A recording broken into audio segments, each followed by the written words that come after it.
Banger.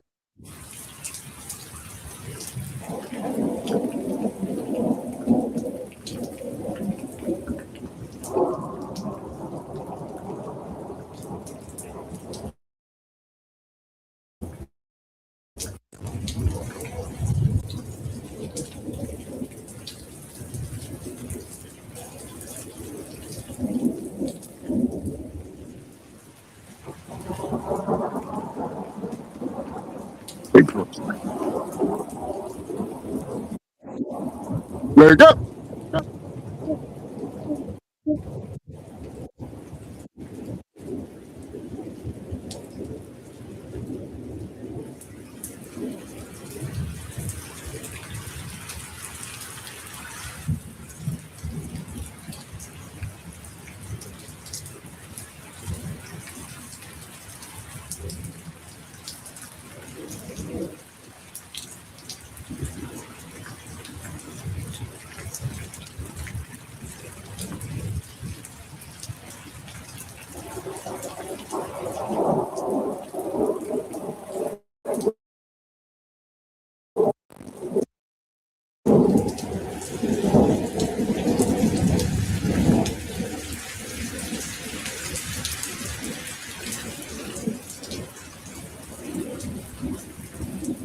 Banger.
The Papah Trail. Let's go. Go. Go. Go. Go.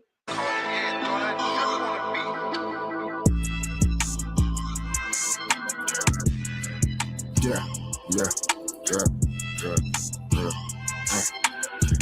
For the love of money, niggas come around. For the love of money, some stay around. For the love of money, what a nigga will do. For the love of the money. Yeah. I gotta shake it 12 at night to 5 in the morning. They don't give a fuck now. If it's for the money, niggas gon' bark and they bite like a motherfucking dog. Gotta party like a motherfucking dog. For that cat, I am gon' roof. And I'm barking at that cat, and I am gon' take the roof off when I'm riding that ride.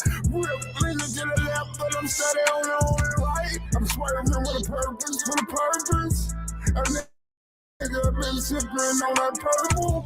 A nigga been cheaping on that purple. Cause I'm getting money. I'm getting money. Cause I'm getting money. And I'm laughing all the way to the motherfucking bank. And I'm telling her, tell me later if she thinking what I'm thinking. Damn me getting money. I walk about the bank and I stuck up in the wheel. Headed to my next big destination. Somewhere where I'm gonna be faded, sipping on a motherfucking Molotov, feet in the fucking sand, looking like a motherfucking distant fucking land myself. Wherever I land, I must be fly myself, and I ain't playing not one damn game. I'm swerving with a purpose, A nigga been sipping on that purple. A nigga been cheaping on that purple. Cause I'm getting money, I'm getting money. Cause I'm getting money. And I'm laughing out way to the motherfucking bank. And I'm telling her, tell me later if she thinking what I'm thinking. Damn it, getting money. Sounding like a motherfucking diamond, timeless, King Leo, Lee Lion, primate, suck with a motherfucking knobs like an 8. Nigga about to go motherfucking grade 8. I'm just kicking it, about to make a great escape. I'm blowing in the wind, you can see the damn cape. If you ever met me, you can say that it was fate. I'm swerving with a purpose. A nigga been sipping on that purple. A nigga been cheaping on that purple. Cause I'm getting money, I'm getting money. Cause I'm getting money. And I'm laughing all the way to the motherfucking bank. And I'm telling her, tell me later if she thinking what I'm thinking. Damn it, getting money. Poof. Poof. Poof. Poof. Poof. The Federal Reserve, the central banking system of the United States, was officially established on December 23rd, 1913. Bang, bang. Poof. The Papah Trail. Poof. Poof. Poof. Congress oversees the Federal Reserve System and its entities. Poof. Board of Governors is an independent agency of the federal government. Poof. Federal Open Market Committee consists of the members of the Board of Governors and Reserve Bank presidents. The chair of the board is the FOMC chair. Federal Reserve Banks are the operating arms of the Federal Reserve System and are supervised by the Board of Governors. Poof. Poof.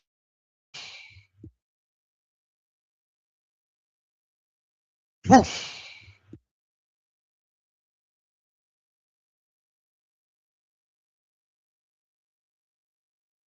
The Papah Trail. Let's go, go, go, go. Poof. Poof. Poof.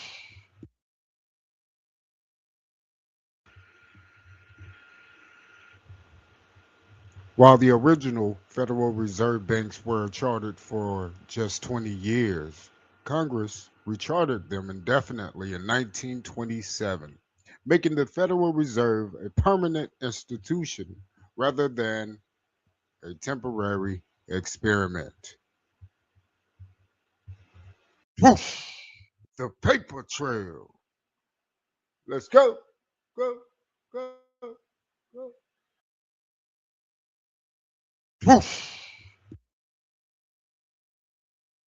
Poof. Poof.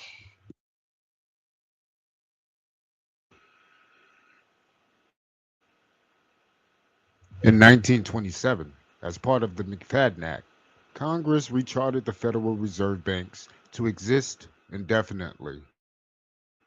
This decision reflected confidence in the Fed's ability to stabilize the banking system and provide a reliable monetary framework, especially after experiencing early 20th century. The move eliminated any set expiration date and established a permanent central banking system in the United States.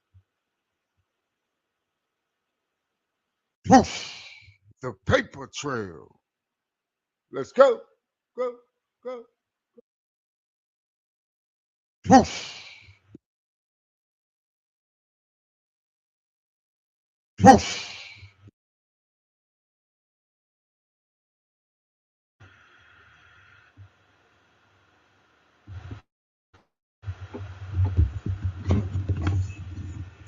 Expiration of the original Federal Reserve charters. The 12 Federal Reserve banks, established under the Federal Reserve Act of 1913, had charters set to expire in 1934, 20 years after the system began operation. This limitation echoed the earlier practice of the first and second banks of the United States, which also had 20-year charters and were not rechartered due to political opposition, creating uncertainty about their continuity. The preempt a potentially contentious rechartering debate during the Great Depression. Congress chose to renew the charters early and convert them to perpetual charters, thus providing institutional stability. Poof! The paper trail. Let's go, go, go, go, go.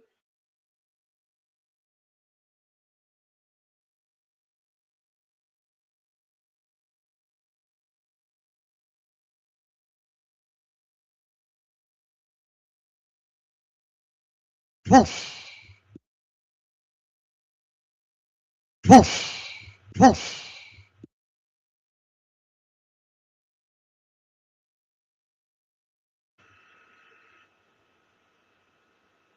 Demonstrated success of the Federal Reserve. By the mid 1920s, economists, bankers, and politicians widely agreed that the Federal Reserve had achieved its founding goals, stabilizing interest rates, containing financial crisis, promoting rapid post-war economic growth, and elevating the US dollar to international prominence. Economic performance during the Roaring Twenties, short recessions, rapid recoveries, and increased profitability of banks underscored the Fed's perceived effectiveness.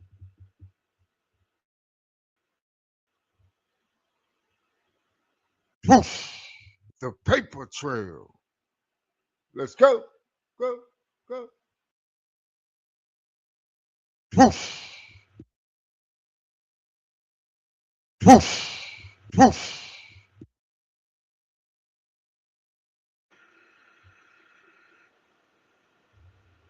Clarification of national bank powers and regulatory equity. There was ambiguity regarding the powers of national banks, particularly relative to state chartered banks, which threatened the attractiveness of Fed membership. The McFadden Act addressed these issues by revising laws to level the playing field between Federal Reserve member banks and non member banks, allowing member banks to expand their activities and operate branches under state law where permitted. Poof! The paper trail. Let's go, go, go, go. Poof!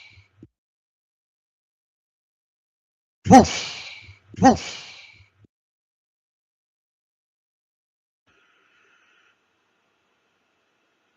Branch banking and competition issues.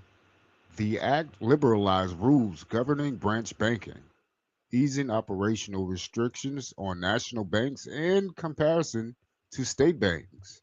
It aimed to prevent competitive disadvantages from discouraging bank participation in the Federal Reserve System and to encourage broader economic growth and stability. Whoosh! The paper trail. Let's go, go, go, go. Whoosh! Whoosh! Whoosh!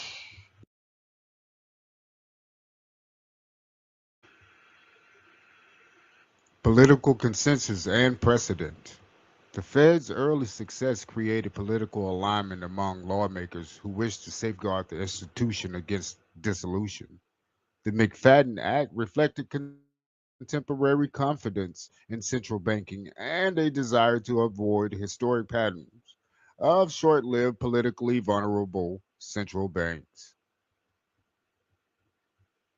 Whoosh! The paper trail. Let's go, go, go, go, go.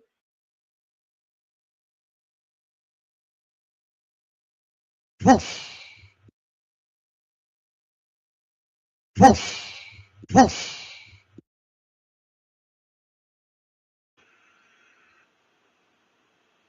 The rechartering of the Federal Reserve in 1927 was driven by the impending expiration of the original charters. The Federal Reserve's demonstrated efficacy and public confidence in its role,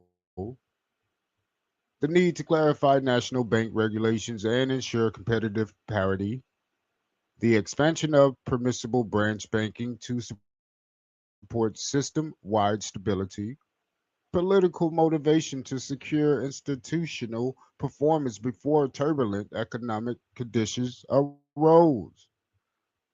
The legislation achieving this, the McFadden Act of 1927, not only rechartered the Federal Reserve banks in perpetuity, but also addressed broader banking regulations, ensuring the Fed's central place in the United States financial system, just as the economy approached the speculative heights of the late 1920s, or should I say the roaring 20s. The paper trail. Let's go, go, go, go, go.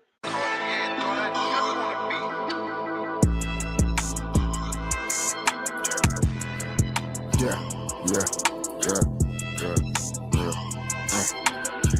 For the love of money, niggas come around. For the love of money, some stay around. For the love of money, what a nigga will do. For the love of the money, money. Yeah. I gotta shake it. 12 at night to 5 in the morning. They don't give a fuck, dog. If it's for that money, niggas gon' bark and they bite like a motherfucking dog. Gotta party like a motherfucking dog. For that cat, I am gon' roof. And I'm barking at that cat, and I am gon' take the roof off. And I'm riding that ride. Rip, leaning to the left, but I'm steady on the only right. I'm swerving with a purpose, with a purpose. A nigga been sipping on that purple. A nigga been cheaping on that purple. Cause I'm getting money, I'm getting money. Cause I'm getting money. And I'm laughing all the way to the motherfucking bank. And I'm telling her, tell me later if she thinking what I'm thinking. Damn me getting money.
The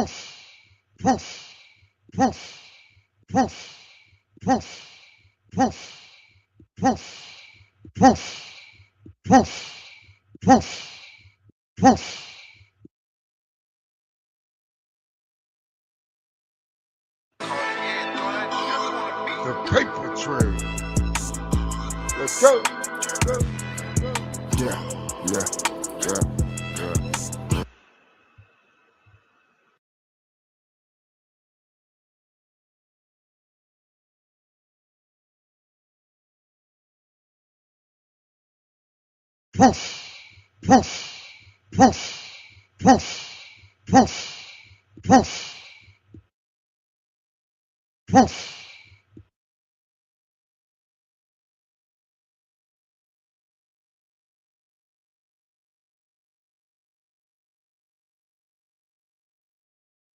On this day in 1913, President Woodrow Wilson signed the Federal Reserve Act. In the early 1900s, financial panics were frequent as people didn't trust the safety of their bank deposits. To help stabilize the economy, President Wilson created the U.S. Federal Reserve, a central bank independent from the federal government with the power to print money, adjust interest rates, and require minimum cash holdings for banks. The Fed is designed to keep the economy running smoothly through booms and busts, controlling inflation and keeping unemployment as low as possible. Today, the Fed's actions are under close scrutiny. To fight record inflation, Fed Chairman Jerome Powell has aggressively hiked interest rates in recent months and plans to do so until the job is done.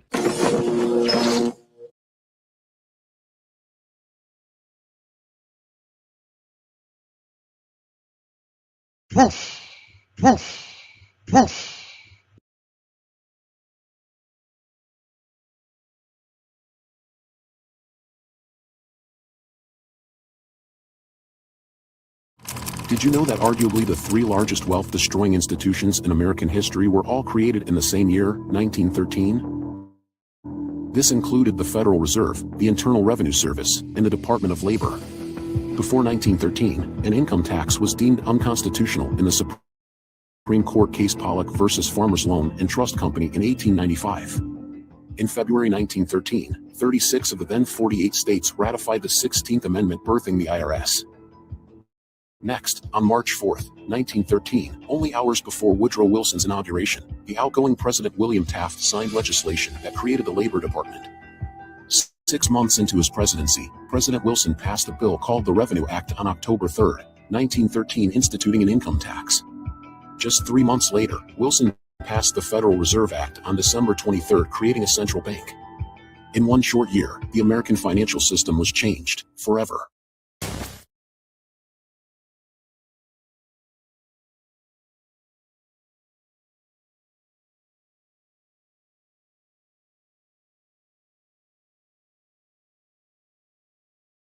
Woodrow Wilson is one of the worst presidents the U.S. has ever had. Besides the fact that he was elitist, he also believed in eugenics. He resegregated the government. The first movie ever shown in the White House by him was Birth of a Nation, which is about the Klan. He locked up all dissenters.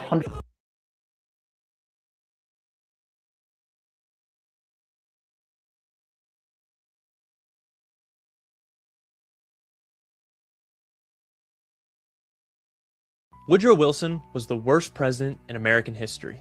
First off, Wilson's presidency drastically set back civil rights in America. Under his administration, he resegregated the federal government, affecting African American employees' livelihoods and worsening racial tensions that persisted long after his term. He literally showed The Birth of a Nation, a propaganda film glorifying the KKK, at the White House.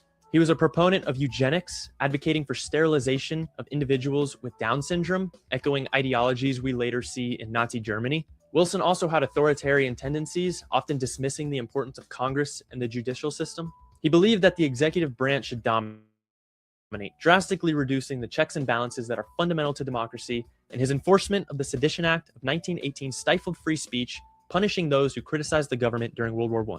And if that wasn't enough, he suffered a stroke towards the end of his presidency, and his wife covertly took over the duties of office, running the government without public knowledge or constitutional authority.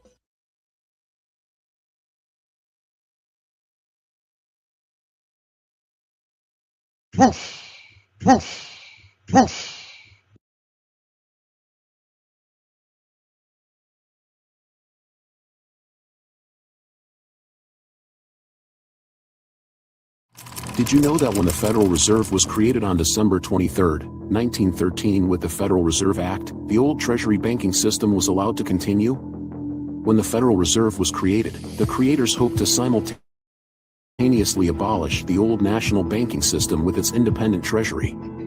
However, they didn't have the political capital to do so, and so they began only with the creation of the Federal Reserve.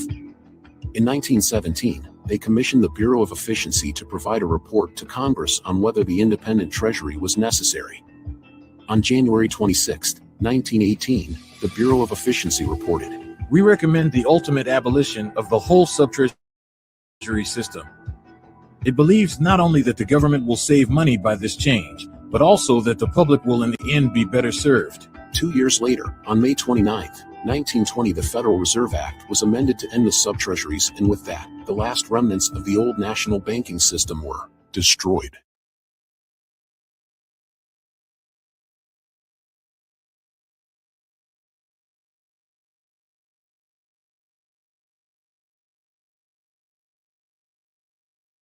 Correct me if I'm wrong, but under which president was the income tax amendment initiated? That was Taft, wasn't it? You're correct that the income tax amendment was initiated under President William Howard Taft. The 16th Amendment, which allows the federal government to impose an income tax, was proposed in 1909 during Taft's presidency and ratified in 1913.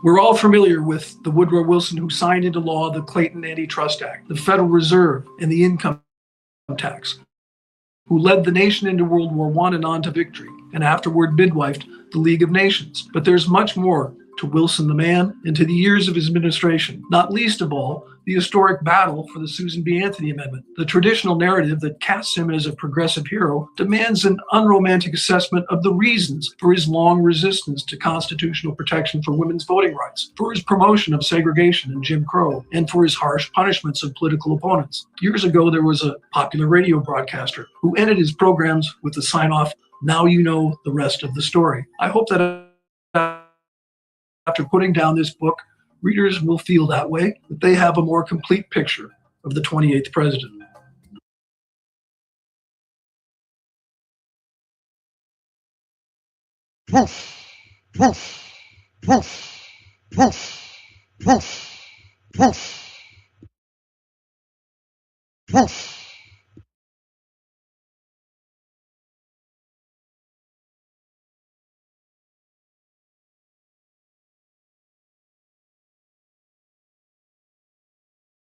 In 1917, as the U.S. government entered the First World War, the task of finding money to pay for it all fell to the U.S. Treasury Department and the recently founded Federal Reserve. Not wanting to raise taxes on ordinary people or print more money as to risk inflation, the two decided instead to borrow the money directly from the American public in the form of Liberty bonds, where in exchange for giving the government money now, they would agree to pay the public back at a later date with some added interest.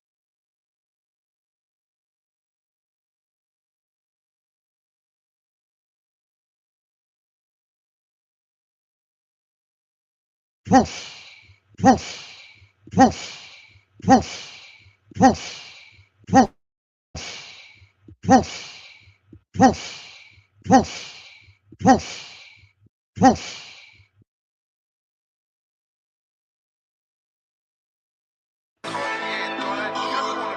Papah Trail.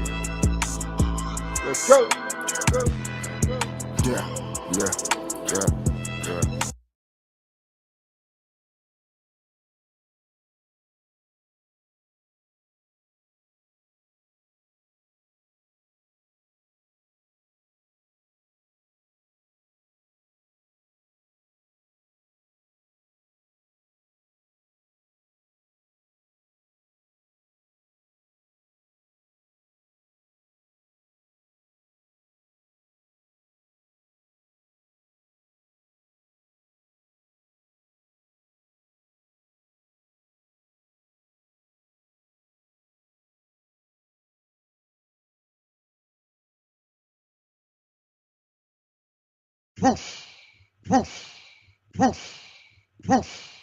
Poof, poof, poof, poof, poof, poof, poof.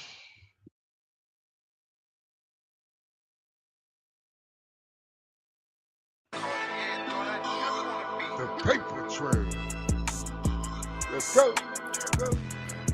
Yeah, yeah, yeah, yeah. Poof, poof, poof, poof.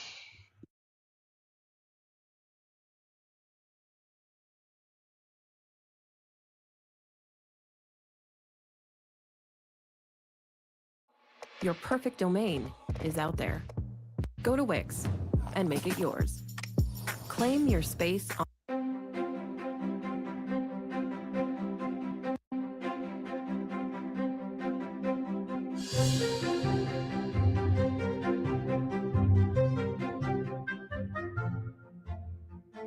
In the words of historian Richard Hofstadter, a long age of reform ensued from the 1890s to the 1930s.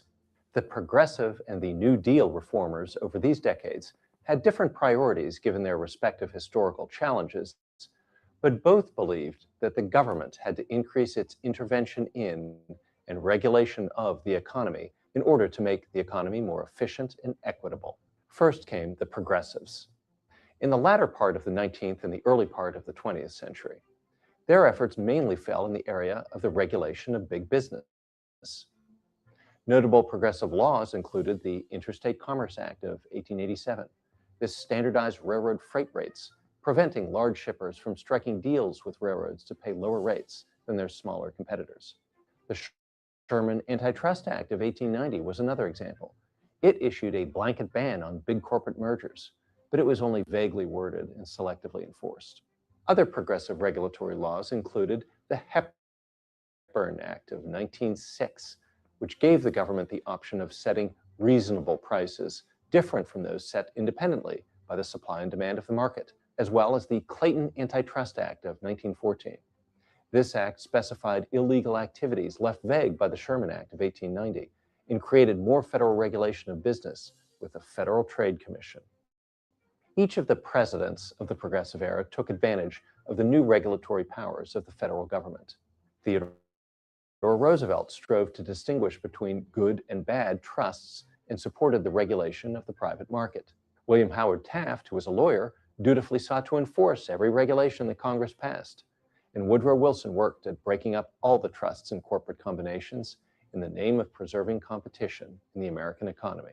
This all resulted in heavier regulation of businesses.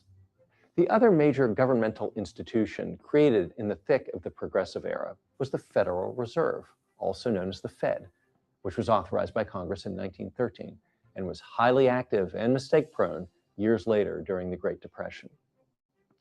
The Fed did not represent a new form of regulation in the strict sense, in that private banks did not have to use or join it. The Fed was started to provide an option beyond private central reserve banks as the place where the banking system could store a minimum percentage of its deposit base and turn to during times of runs, panics, and other liquidity crises. Very quickly, most banks felt the need to join the Fed system, and it became overwhelmed. Over the first 7 years of the Fed's existence, from 1913 to 1920, inflation rose. Then, as the Fed dealt with the blows of the Great Depression, 10 years after that, over 10,000 banks failed, a great many of their depositors left unwhole, and businesses faced minimal to no access to lines of credit that could keep their operations going. The history of banking panics prior to 1913 seemed tame in comparison, as the first 20 years of the Federal Reserve was quite rough. The Supreme Court had a mixed reaction to all the new regulatory legislation in the progressive era. In 1895, the court ruled that the sugar trusts controlling 90% of the market could not be regulated by the Interstate Commerce Act, since it was engaged in manufacturing. In 1911, the court did break up John D. Rockefeller's Standard Oil for violating the Sherman Act, but added that the sheer size of a company had no bearing on whether it was an illegal trust. In the New Deal era of the 1930s, during the Great Depression, the Supreme Court struck down the centerpiece of President Franklin D. Roosevelt's New Deal, the National Industrial Recovery Act, or NIRA.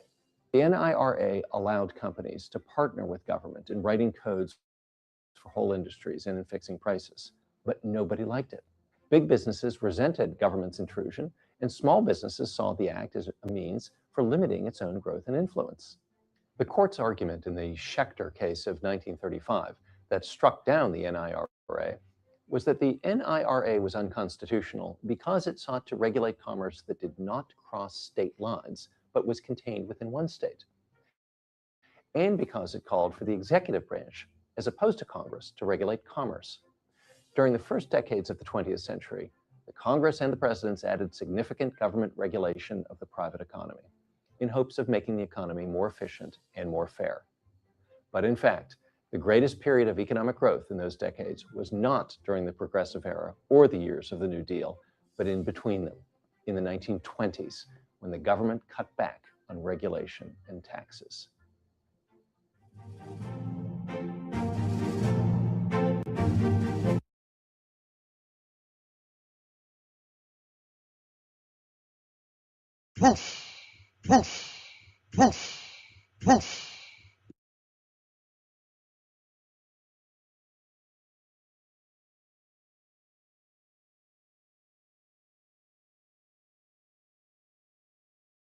Beckett. Oh my God, hi. Wow. So are you living in the city now? A little outside of it. Today in the Daily Dose, Woodrow Wilson's racist policies. While Woodrow Wilson was lauded by most Americans for his leadership during the First World War, as well as his progressive reforms for American business and labor, his upbringing in antebellum Virginia tainted his views on race and segregation, which followed him all the way to the White House. For instance, in his 5-volume history series, A History of the American People, his written views on the institution of slavery adheres to what historians have called a lost cause narrative of the antebellum South, insisting that slavery was a gentle patrician affair, while recasting the Civil War as an issue of states' rights instead of slavery. His recorded views on post-Civil War Reconstruction further illuminate his racist bent, insisting that Reconstruction placed Southern white men under the intolerable burden of governments sustained by the votes of ignorant Negroes, while casting the Ku Klux Klan as an invisible empire of the South, bound together in loose organization to protect the Southern country from some of the ugliest hazards of a time of revolution. When Wilson entered the White House in 1913, he allowed the Southern members of his cabinet to segregate the Treasury, the Post Office, the Bureau of Engraving and Printing, the Navy, the Interior, the Marine Hospital, the War Department, and the Government Printing Office, forcing the creation of separate offices, lunchrooms, and bathrooms for black federal employees, at the same time crushing whatever gains African Americans had made since the end of the Civil War. In a surviving transcript regarding an Oval Office meeting with civil rights activists Webb Du Bois and William Monroe Trotter, whom Wilson angrily threw out of his office in 1914, Wilson argued that segregation is not humiliating, but a benefit, and ought to be so regarded by you gentlemen. Since Wilson's racist views have surfaced, institutions and politicians have grappled with his legacy, prompting Monmouth University officials in June of 2020 to announce their intentions to Princeton University plans to remove Wilson's name from its prestigious public policy school, announcing that his segregationist sympathies and policies made Wilson an especially inappropriate namesake, making the racist policies of Woodrow Wilson a backsliding disappointment for racial equality in early 20th century America. And there you have it, Woodrow Wilson's racist policies, today in the Daily Dose. Get your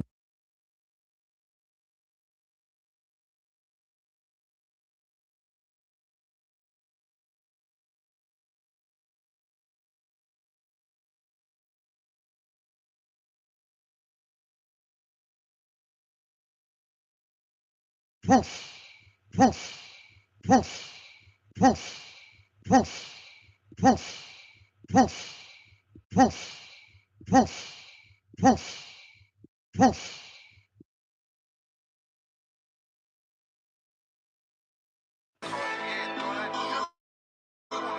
Papah Trail. Let's go.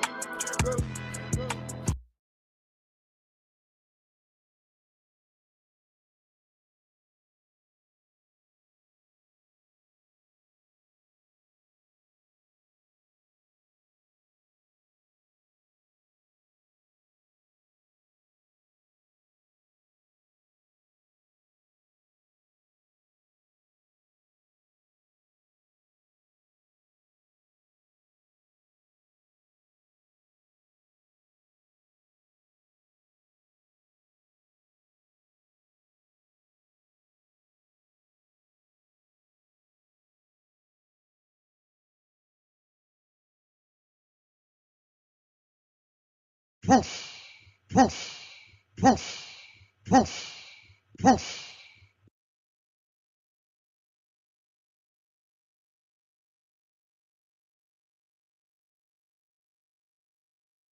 November 1910, 7 of the most powerful men in America boarded a private railcar in New Jersey under the cover of darkness. They used first names only. They carried shotguns and hunting gear as props. Their destination was a private island off the coast of Georgia called Jekyll Island, owned by some of the wealthiest families in American history, the Vanderbilts, the Astors, the Morgans. They told anyone who asked they were going duck hunting. They were lying. What they were actually doing would reshape the global financial system, create the machinery that would funnel billions into the bloodiest war humanity had ever seen, and establish a template of private banking influence over government policy that persists to this day. 3 years after that secret meeting, the Federal Reserve was born. Less than a year after that, the guns of August thundered across Europe, and the Great War began. And the same bankers who designed America's new central bank would become the primary financiers of the carnage, earning commissions on every bullet, every shell, every corpse. This is the story of how a small group of international bankers didn't just profit from World War I, they helped make it possible. To understand how bankers could influence the outbreak and continuation of the deadliest conflict in human history up to that point, we first need to understand the world they operated in. In 1914, London was the financial capital of the world.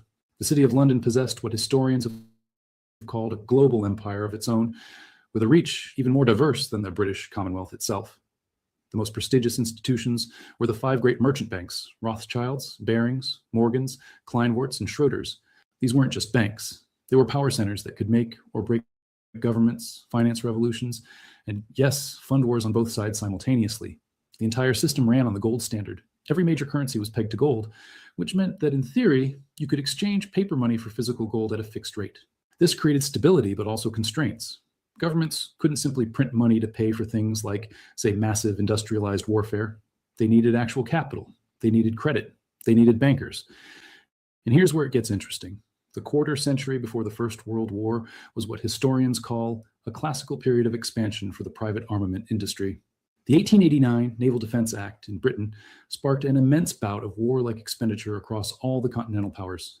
Germany responded with its own Navy Acts of 1898 and 1900. An arms race was on, and someone had to finance it.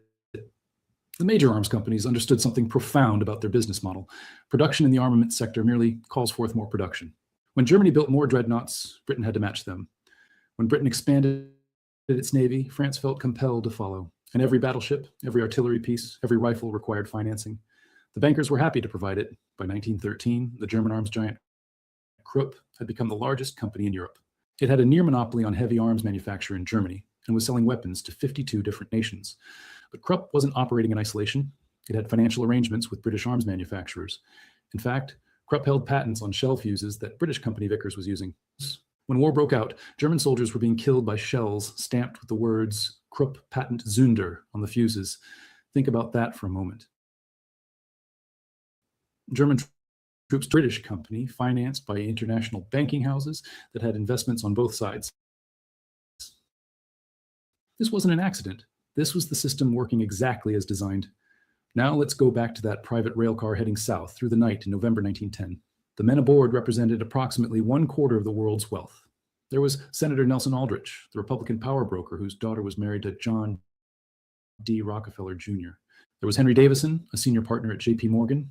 There was Frank Vanderlip, president of the National City Bank of New York, which represented Rockefeller interests. There was Paul Warburg, a partner at Kuhn, Loeb and Company, who had been decorated by the German Kaiser just 2 years earlier. And there were others, each representing major financial interests. These men went to extraordinary lengths to keep their meetings secret. They traveled by first name only. They brought hunting equipment they never intended to use. Warburg, who had never held a shotgun in his life, carried one as a prop.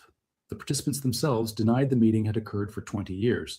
When journalist Beasis Point de C. Wepamumi Forbes somehow learned about the trip and wrote about it in 1917, people dismissed it as fiction.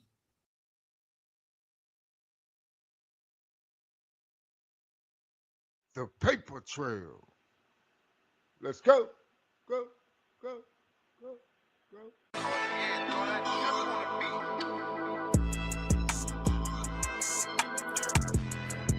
Yeah. For the love of money, niggas come around. For the love of money, some stay around. For the love of money.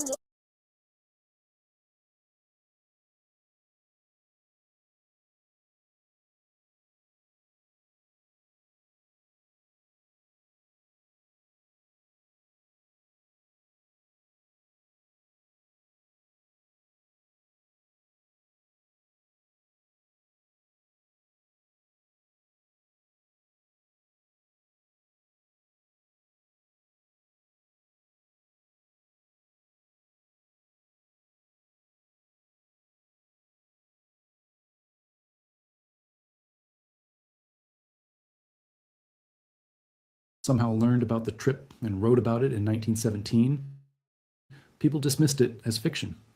Why the secrecy? Because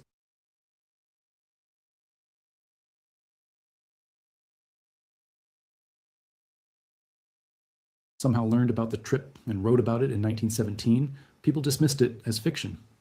Why the secrecy? Because they knew that if the American public discovered that Wall Street bankers were designing the country's new central banking system, the plan would be dead on arrival. Americans had a deep distrust of concentrated financial power. The previous 2 attempts to establish central banks in the United States had failed precisely because people perceived them as tools of wealthy bankers and rich financiers. So these men created a plan and called it something else. They worked for over a week in isolation on Jekyll Island, hammering out what would become the Aldrich Plan, which, after some political modifications, became the Federal Reserve Act of 1913. As one banker later exulted to the American Bankers Association, the measure recognizes and adopts the principles of a central bank. The Federal Reserve began operations in November 1914, just 3 months after the guns of August shattered the peace of Europe. The timing was not coincidental. When war erupted in Europe in August 1914, President Woodrow Wilson declared American neutrality. Secretary of State William Jennings Bryan, a committed pacifist, implemented a policy prohibiting American banks from making loans to the belligerent powers. War, Bryan believed, should not be a profitable enterprise for American financiers. The policy lasted less than a year. Within months of the war's outbreak, J.P. Morgan and Company had positioned itself as the financial lifeline of the Allied powers. In August 1914, Morgan partner Henry Davison traveled to London and arranged a deal with the Bank of England that made his firm the exclusive sponsor of all credits to the British government floated on American markets. This was one of the most lucrative single contracts in American history. From 1915 until well after the United States entered the war, J.P. Morgan was the official purchasing agent for the British government, buying cotton, steel, chemicals, and food. The commission was 1% on all purchases. By the spring of 1917, American bankers had loaned the Allies almost $3 billion, plus another $6 billion for exports. J.P. Morgan and Company alone underwrote $1.5 billion in war loans to London over the course of the conflict. Here's where the machinery of war finance becomes visible. The House of Morgan would loan money to the Allies. The Allies would then immediately send that money back to the United States to purchase war materials from American companies. Morgan, acting as both banker and purchasing agent, received commissions on transactions in both directions. It was an extraordinarily profitable arrangement. But there was a problem. By late 1916, Britain had exhausted its collateral. The British had sold off their holdings of American securities. They were now dependent on unsecured loans for further purchases. The well was running dry. This created an uncomfortable situation for the Wilson administration. By early 1917, J.P. Morgan was so deeply committed to Britain that the bank itself was at risk. As the historian Niall Ferguson noted, it was Morgan as much as Britain which was bailed out in 1917. When Wilson finally brought America into the war in April 1917, he guaranteed repayment of all those Allied loans. The American taxpayer would now ensure that Morgan and other bankers would be reimbursed if the Allies defaulted. Murray Rothbard, the economist and historian, put it bluntly, at the moment of great financial danger for the Morgans, the advent of World War I came as a godsend. If the Morgan interests represented the financial ties binding America to Britain and France, the Warburg family represented something even more troubling, financial connections that crossed battle lines entirely. Paul Warburg, one of the architects of the Federal Reserve, was vice chairman of the Federal Reserve Board when America entered the war. He was also a naturalized citizen from Germany who had been decorated by Kaiser Wilhelm just 5 years earlier. His brother, Max Warburg, remained in Germany throughout the war and was financing the German war effort. The Warburg family was part of a larger web of international banking houses. Kuhn, Loeb and Company, where Paul Warburg was a partner, represented Rothschild interests in the United States. And the Rothschild family, with branches in London, Paris, Vienna, and Frankfurt, had financial interests in every major combatant nation. When war was declared, the Rothschild family branches faced an impossible situation. Like royalty, they were forced to give their loyalty to the countries of their adoption. The British Rothschilds supported Britain. The French Rothschilds supported France. The German and Austrian branches, to whatever extent they could, supported the Central Powers. The Rothschilds' agents, including the Warburg banking house, were financing the Kaiser. At the same time, other branches of the same financial network were financing his enemies. This wasn't treason in any legal sense. It was simply the nature of international finance. Money, unlike soldiers, has no nationality. During the period of supposed American neutrality from 19...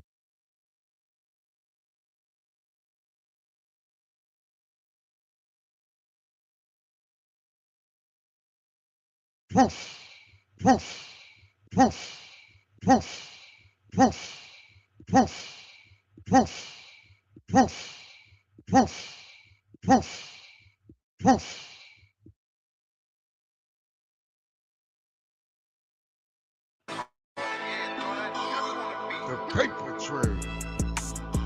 Let's go. Yeah.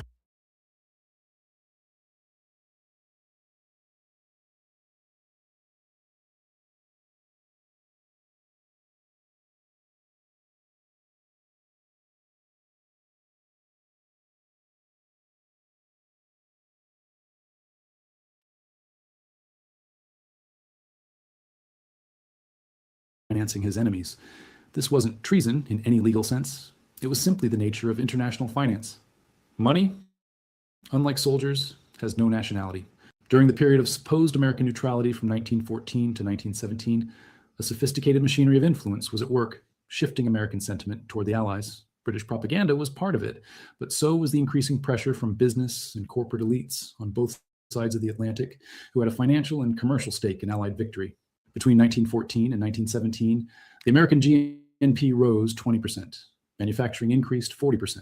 Allied powers purchased over $3 billion in wartime orders.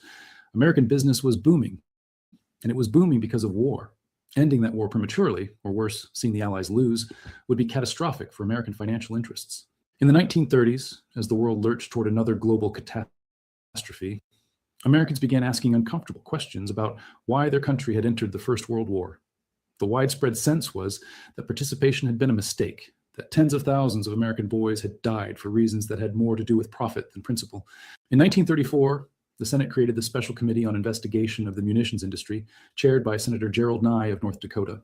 What followed were 93 hearings over 18 months. More than 200 witnesses testified, including J.P. Morgan Jr. and Pierre Dupont. The committee examined thousands of pages of documents exposing the inner workings of the armaments industry and its relationship with international bankers.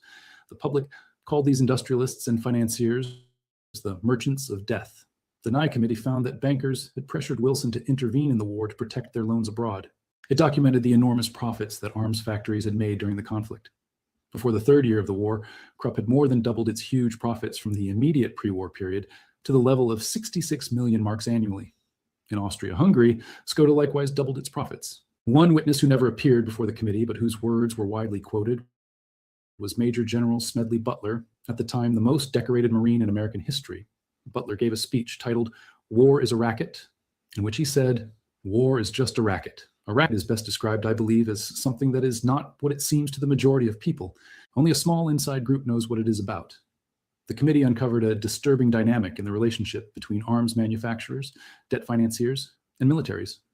When a limited amount of material was available, one country could be pressured into ordering it immediately with the threat that unless they acted quickly, their enemy would get it instead.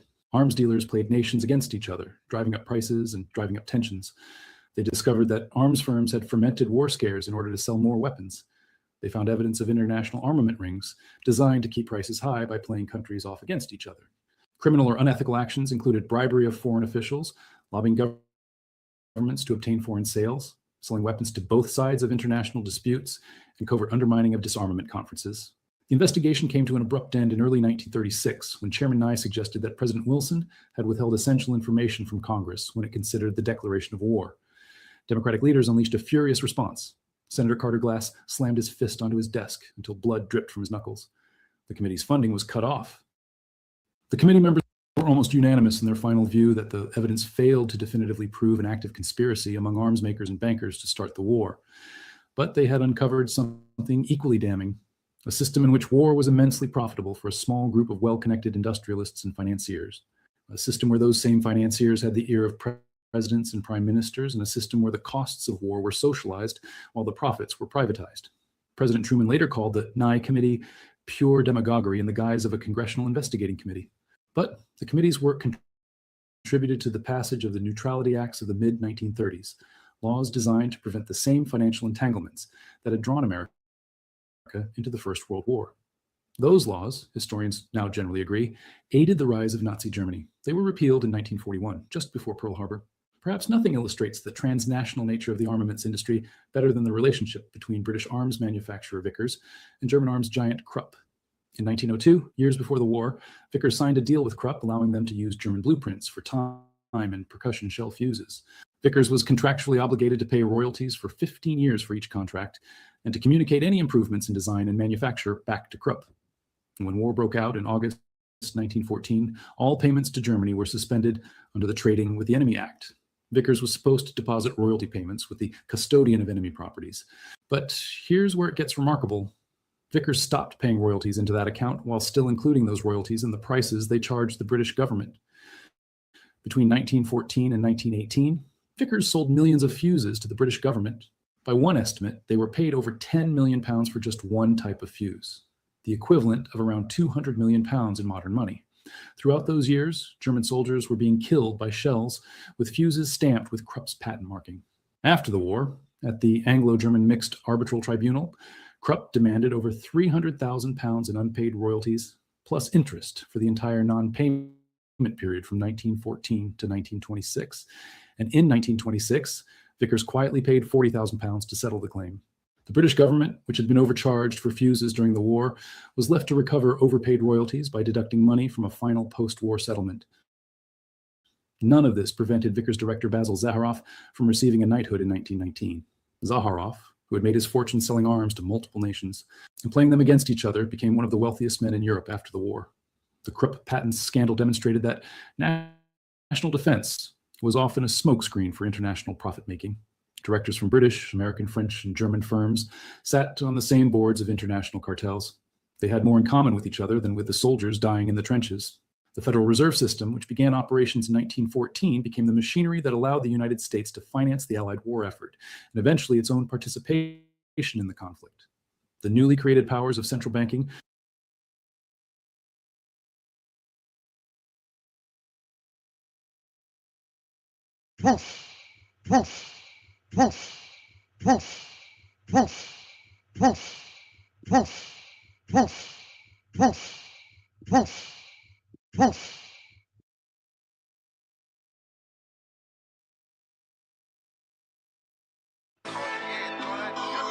The Papah Trail. Let's go. Yeah.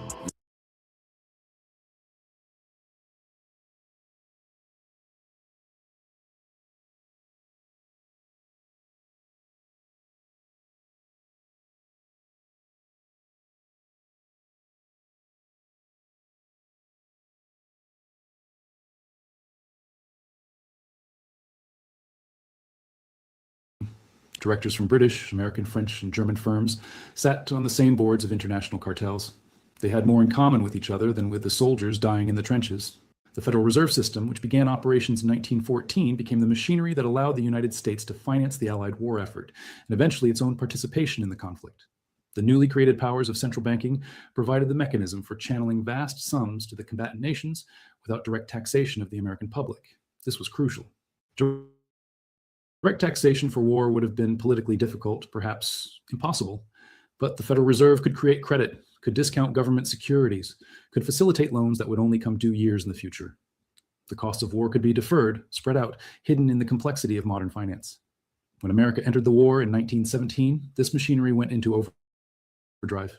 The Liberty Loan Program raised billions from American citizens, money that flowed immediately to pay off the debts Morgan had advanced to Britain at the outbreak of war. The first Liberty Loan was specifically used to pay off $400 million that Morgan had advanced to Great Britain. The Federal Reserve, designed in secret by bankers on a private island, had become the instrument through which American wealth was mobilized for European slaughter. World War I simultaneously strengthened the power and centralization of the Fed, the federal government, and the closely connected banker-industrial class. The men who had met on Jekyll Island in 1910 had built well. Their creation would outlast them all. When the guns finally fell silent on November 11th, 1918, the scale of destruction was almost incomprehensible. Over 17 million dead, 20 million wounded, empires that had stood for centuries reduced to rubble, an entire generation of young men wiped from the face of the earth. And in the aftermath, as the world surveyed the ruins, someone had to pay for reconstruction. The Treaty of Versailles demanded crushing reparations from Germany. And who would manage those payments? Who would handle the flow of capital across borders to rebuild a shattered continent? The bankers, of course. After the war, Morgan Guaranty managed Germany's reparation payments. The same financial houses that had financed the destruction now financed the reconstruction.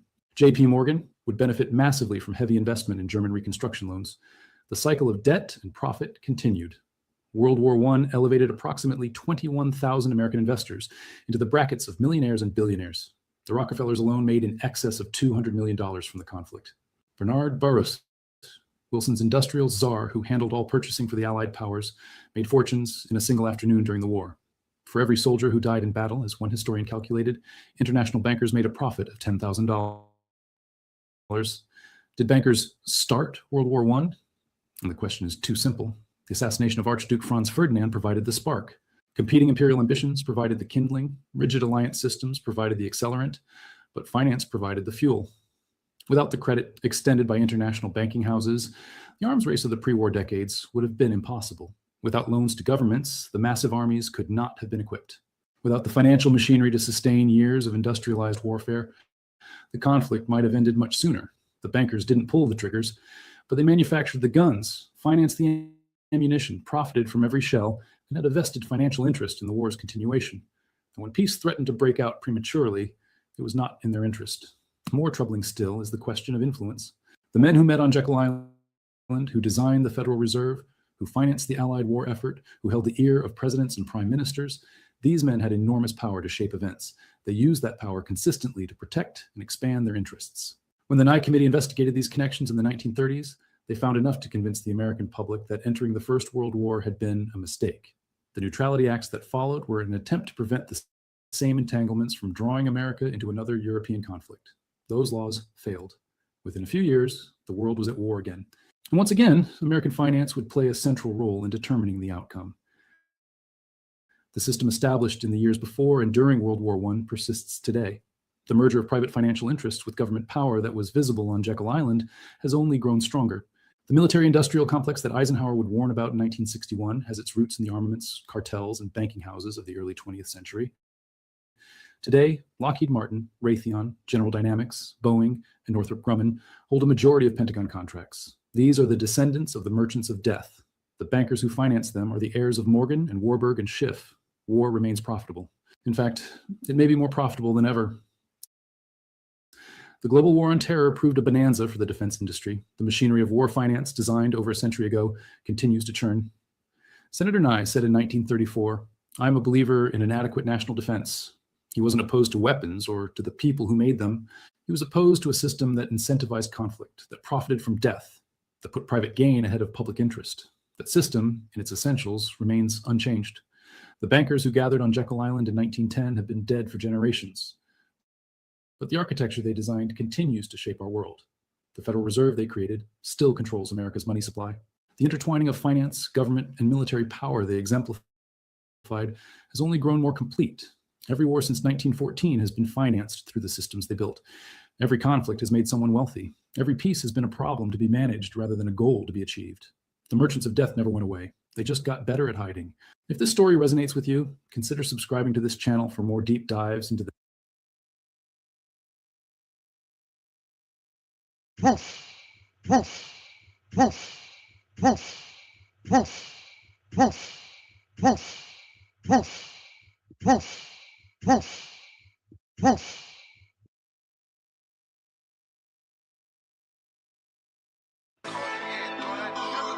The Papah Trail. Let's go. Yeah.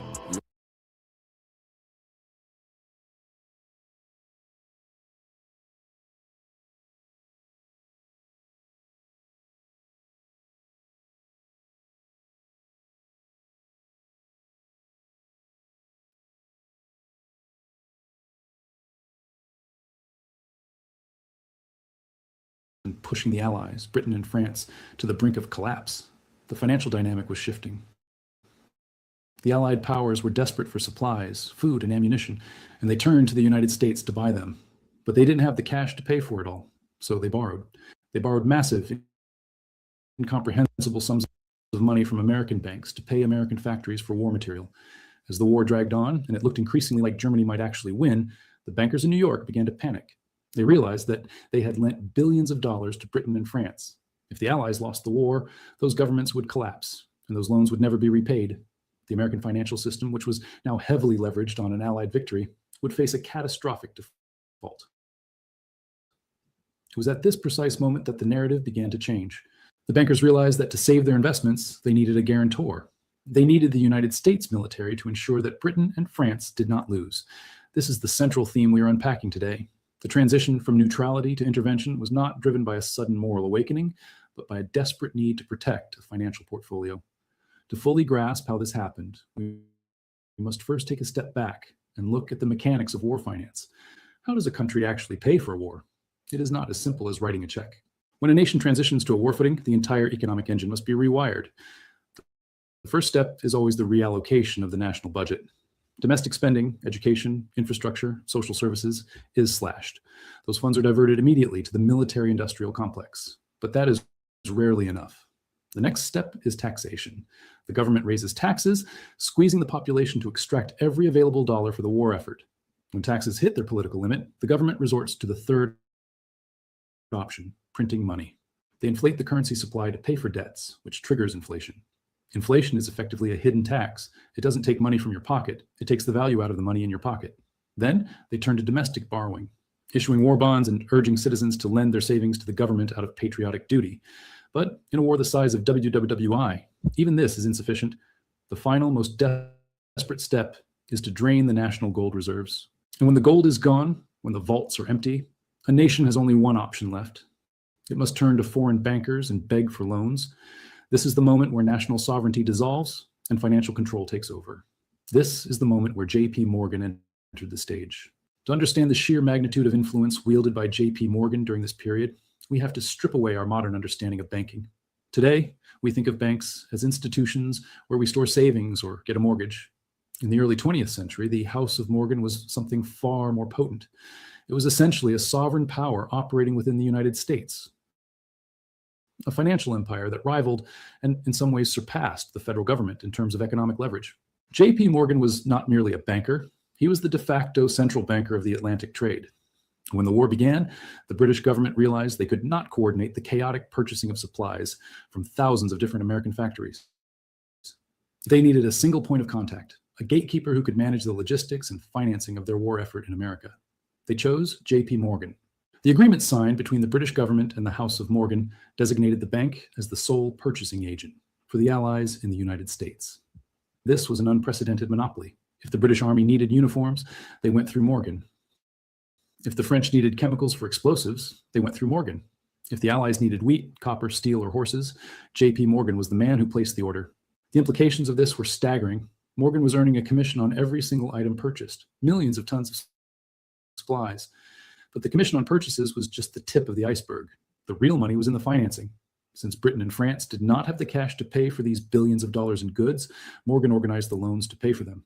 This created a perfect, self-sustaining cycle of profit, a circular loan system. Here is how it worked. The House of Morgan would organize a syndicate of American banks to lend money to the British government. That money, however, would usually never leave the United States. Instead, it would be deposited into British accounts at Morgan's banks in New York. The British agents would then use that borrowed money to pay American manufacturers like steel mills, ammunition plants, and textile factories, many of which were also clients of or partially owned by the Morgan Empire. The goods were shipped to Europe to be destroyed in the war, but the money stayed in America, circulating through the industrial economy and enriching the corporate elite, while the debt remained on the ledgers of the British and French governments owed to the American banks. After the death of J.P. Morgan Sr. in 1913, just a year before the war, his son, J.P. Jack Morgan Jr., took the reins. He was less flamboyant than his father, but arguably more efficient. Under his watch, the Morgan Network, which included direct control or significant influence over some 2,200 banks and financial institutions, facilitated loans to the Allies totaling roughly $1.5 billion before the U.S. even entered the war. To put that number into perspective, in 1914, the concept of a billionaire did not exist. John D. Rockefeller wouldn't reach that milestone until 1916. $1 billion was a mythical figure, a sum that exceeded the total valuation of entire nations. Yet Morgan was moving this amount of capital to fuel a war across the ocean. This flow of capital had a profound effect on the American economy. Between 1914 and 1916, while Europe was bleeding, the United States was booming. The recession that had plagued the pre-war years vanished, replaced by a frantic industrial expansion. Factories ran 24 hours a day. Farmers expanded their acreage to feed the armies of Europe. Unemployment dropped. The American economy became addicted to the war. The prosperity of the average American worker, the profits of the industrialist, and the solvency of the banker were all now directly tied to the continuation of the conflict. If peace were to break out suddenly, the orders would stop, the factories would close, and the boom would collapse. Even worse, if Germany were to win, the loans that fueled this boom would default. By late 1916, this economic dependency had created a dangerous trap. The war was consuming resources at a rate that no one had anticipated. Britain and France were running out of collateral. They had shipped nearly all their gold to New York. They had sold off their American stocks and bonds. They were reaching the limit of their credit. J.P. Morgan and his associates faced a nightmare scenario, the Panic of 1917. Here we are, patient billing. Whoa, who's that? If the Allies could no longer borrow, they could no longer buy. If they couldn't buy, the American export economy would crash. And if they collapsed militarily, the billions in existing debt would be worthless. The neutrality of the United States, once a source of profit, was now becoming a liability. The bankers needed a new source of funds to keep the war and the payments going. That source was the American taxpayer. But the only way to unlock the U.S. Treasury and shift the burden of financing the war from private banks to the public government was for the United States to officially become a combatant. This brings us to the political dilemma. The American people were still stubbornly against the war. The president, Woodrow Wilson, had won his re-election in 1916 on the famous slogan, "He kept us out of war." Wilson was a complex figure, an academic, an idealist, but also a politician deeply beholden to the power brokers of the Democratic Party and the financial elite. The bankers had approached Wilson during the campaign. They understood that he needed to run as a peace candidate to win the popular vote, but they also made it clear that the financial reality was making neutrality impossible. They offered their support, their funding, and their influence with the implicit understanding that once the election was secured, the policy would have to shift. They assured him that public opinion, that stubborn obstacle, could be managed. It was a matter of reframing the narrative. The opportunity for this reframe came with the Zimmermann telegram, when German Foreign Secretary Arthur Zimmermann sent a coded message to Mexico proposing an alliance against the US. British intelligence intercepted it. They held onto it, waiting for the moment of maximum impact, and then released it to the Americans. It was a genuine threat, yes, but in the grand scheme of a world war, it was a desperate diplomatic gambit by a cornered Germany. However, for the interventionists in Washington and New York, it was the golden ticket. It provided the moral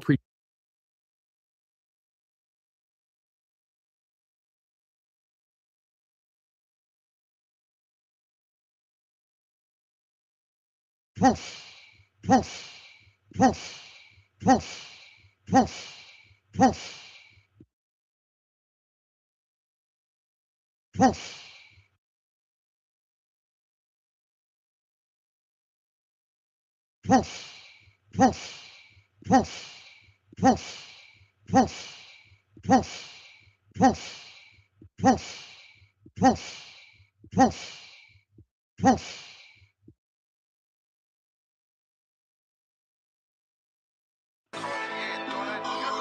The Papah Trail. Let's go. Yeah, yeah.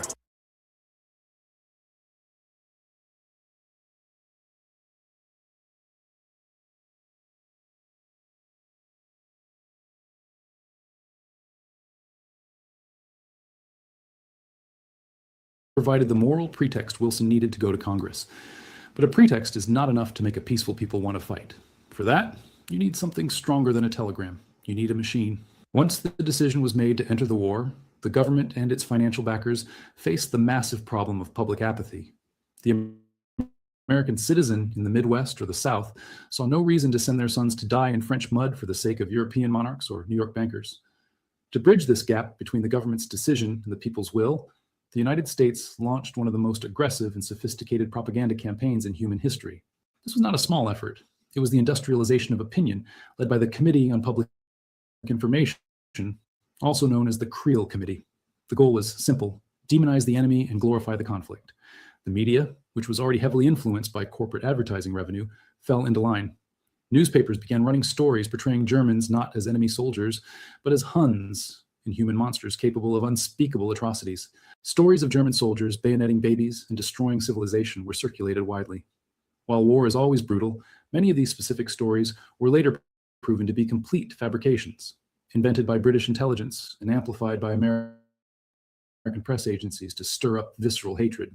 The campaign extended into every corner of American life. The government recruited 75,000 four-minute men, volunteers who would stand up in movie theaters, churches, and town halls to deliver short, passionate, scripted speeches urging men to enlist and families to buy war bonds. The budding film industry in Hollywood produced silent movies with titles like The Kaiser, The Beast of Berlin, visualizing the enemy as a threat to every American home. Posters appeared on every wall demanding silence and loyalty. Dissent was branded as treason. The Espionage Act and the Sedition Act were passed, effectively criminalizing criticism of the war or the draft. In a matter of months, the psychological landscape of the country was terraformed. The pacifist sentiment that had elected Wilson in 1916 was bulldozed and replaced by a fervent, almost religious, crusading spirit. With the public now on board, Wilson went to Congress and received his declaration of war. The floodgates of finance were thrown open. The U.S. government immediately authorized the Liberty Loan Acts, raising billions of dollars from the American people. And where did this money go? A massive portion of it was immediately lent to Britain and France. And what did Britain and France do with this American government money? They used it to pay off the debts they owed to J.P. Morgan and the banking syndicate. The risk was successfully transferred.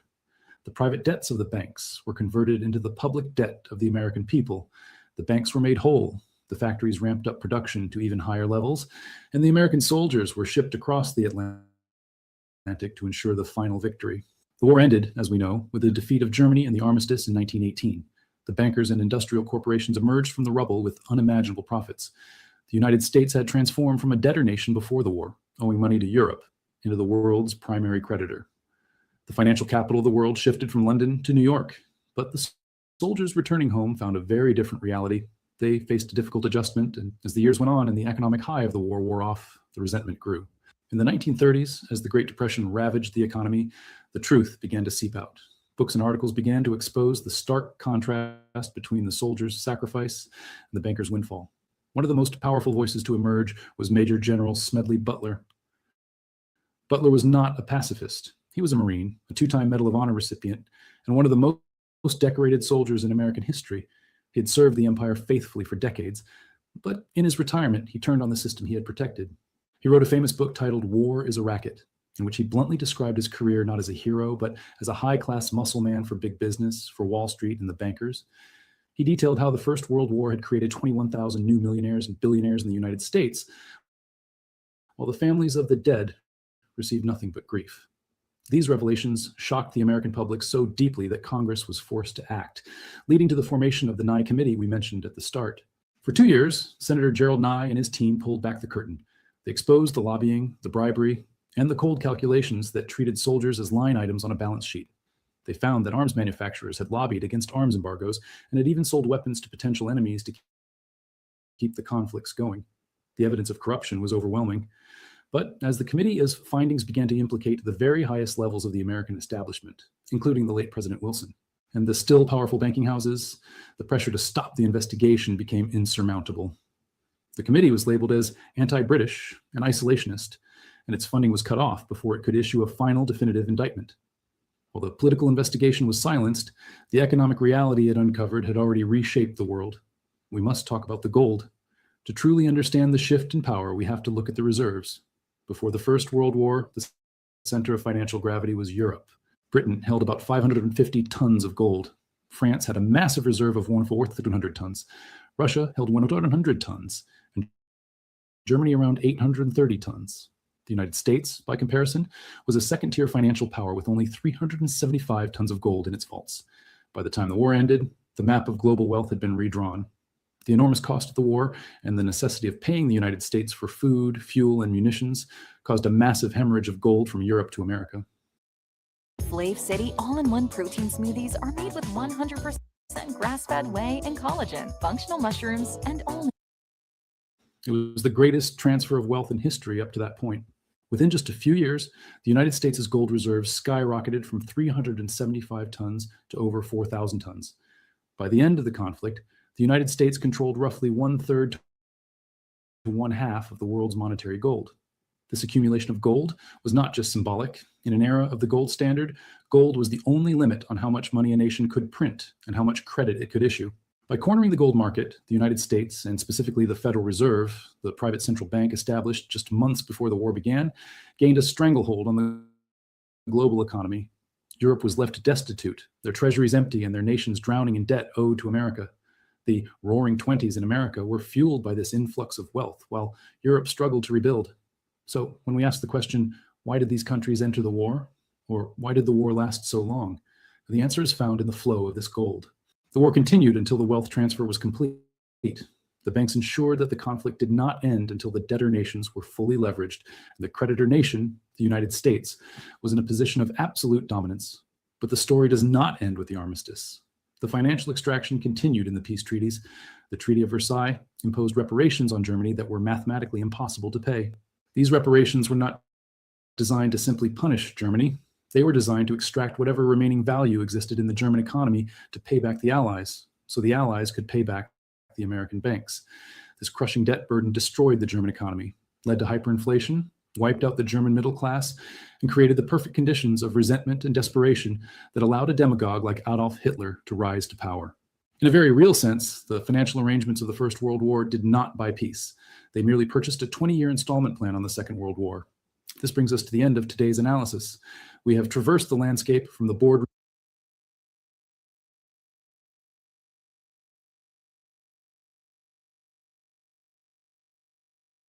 The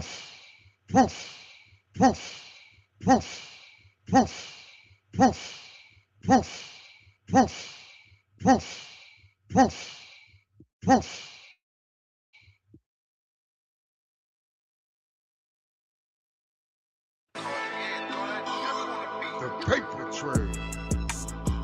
Let's go.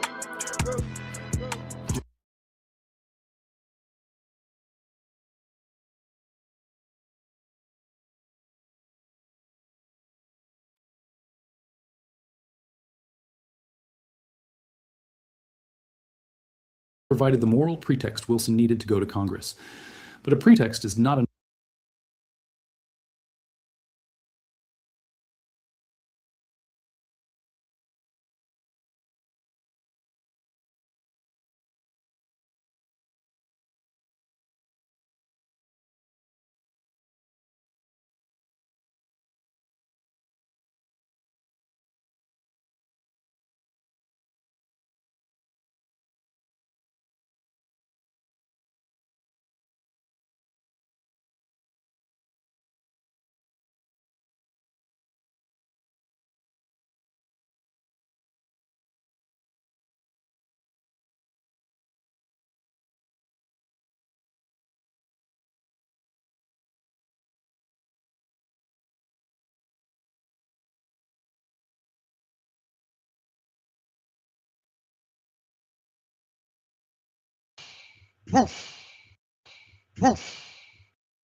A degree starts the journey. The CMA defines it.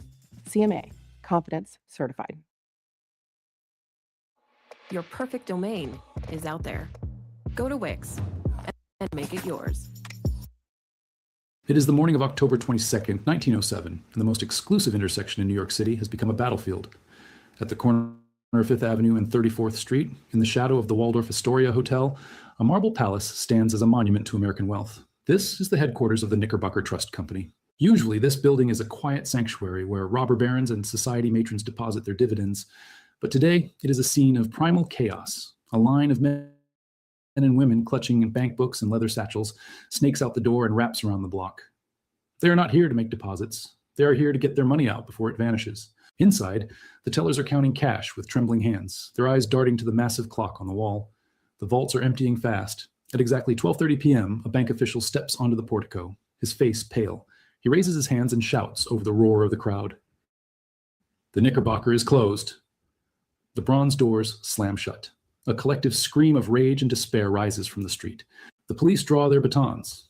The Panic of 1907 has officially begun. It will be the most terrifying financial crisis the United States has ever seen, a contagion that will bring the entire American economy to its knees and force a single elderly man to save the nation with his own checkbook. This is the story of the Knickerbocker crisis. It is the story of how a failed gambling scheme by two corrupt tycoons sparked a chain reaction that exposed the fatal weakness of the American banking system. It is the event that killed the Gilded Age and birthed the Federal Reserve. If you want to understand why we have a central bank today, you have to understand the terror of that cold October afternoon.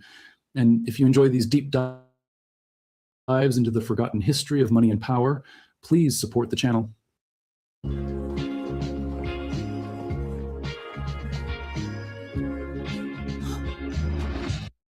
Take a second to hit that subscribe button, turn on notifications, and smash the like button. I'm always fascinated to see how far these stories travel. Let me know in the comments below what country you are watching from and what time it is for you right now. It is incredible to see this global community come together to learn the truth about our financial past. Now let's peel back the layers of this disaster. To understand why the Knickerbocker failed, you have to understand the financial landscape of 1907. It was a time of monsters. There was no Federal Reserve, no FDIC insurance, and no SEC. The banking system was a Wild West. But the most dangerous creatures in this jungle were not the traditional banks. They were the trust companies. A traditional national bank was heavily regulated. It had to keep 25% of its deposits in cash reserves. It was safe, boring, and low profit. But a trust company was a loophole in the law. Originally designed to manage estates for widows and orphans, they had evolved into unregulated shadow banks. They took deposits, paid high interest, and speculated wildly in the stock market. Crucially, they were only required to keep a tiny fraction of reserves, sometimes as low as 1%. They were leveraging machines built on risks and confidence. And the Knickerbocker Trust was the third largest in New York. It was the titan of the shadow banks. But a titan is only as strong as the men who run it. And the men running the financial underbelly of New York in 1907 were a rogue S-gallery of speculators. The catalyst for the crash wasn't a bad harvest or a war. It was a failed corner. The plot centered on two men, F. Augustus Heinze and Charles W. Morse. Heinze was the Copper King, a brash, arrogant mining magnate from Montana who had fought battles against the Standard Oil crowd. Morse was the Ice King, a shady banker who had monopolized the New York ice market and bribed Tammany Hall to do it. These two men were gamblers. They sat on the boards of multiple banks and trust companies, using the depositors' money to fund their own private schemes. They were the poster boys for the interlocking directorates that defined the corruption of the era. In mid-October 1907, Please, Dad, can we keep him? He's perfect. But dog food, vet bills. Is this coming? Heinze decided to pull off the ultimate Wall Street maneuver, a short squeeze.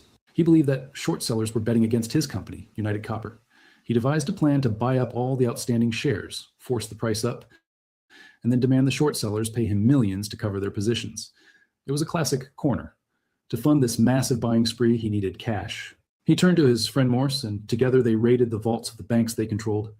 They used the depositors' funds to buy United Copper stock. On Monday, October 14th, the trap was sprung. Heinze aggressively bought the stock. The price surged from $37 to $60. It looked like a triumph. Heinze popped the champagne, but he had miscalculated. The short sellers were not trapped. They had plenty of other sources of stock. And the market, sensing that the price was artificial, turned against him. On Tuesday, October 15th, the price of United Copper collapsed. It fell from $60 to $10 in a single afternoon.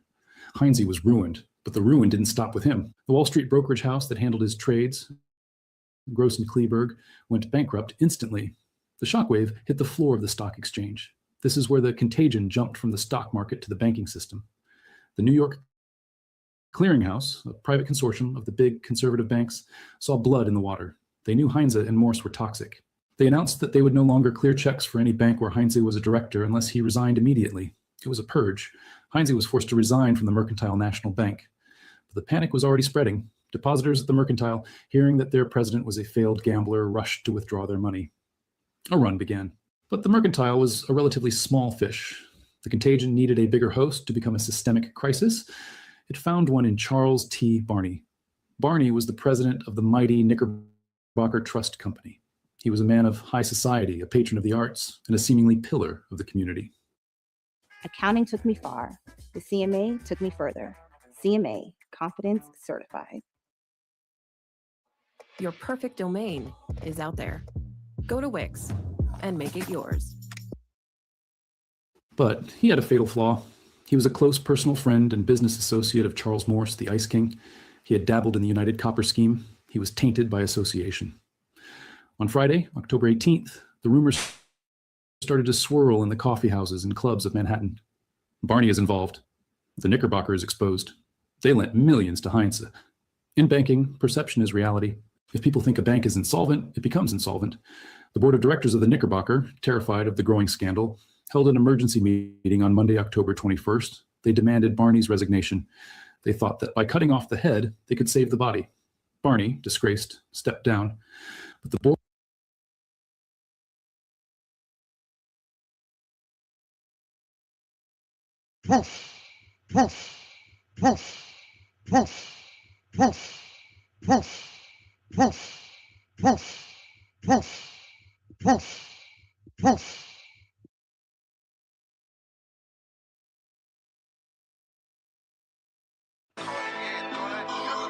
The Papah Trail. Let's go. Yeah.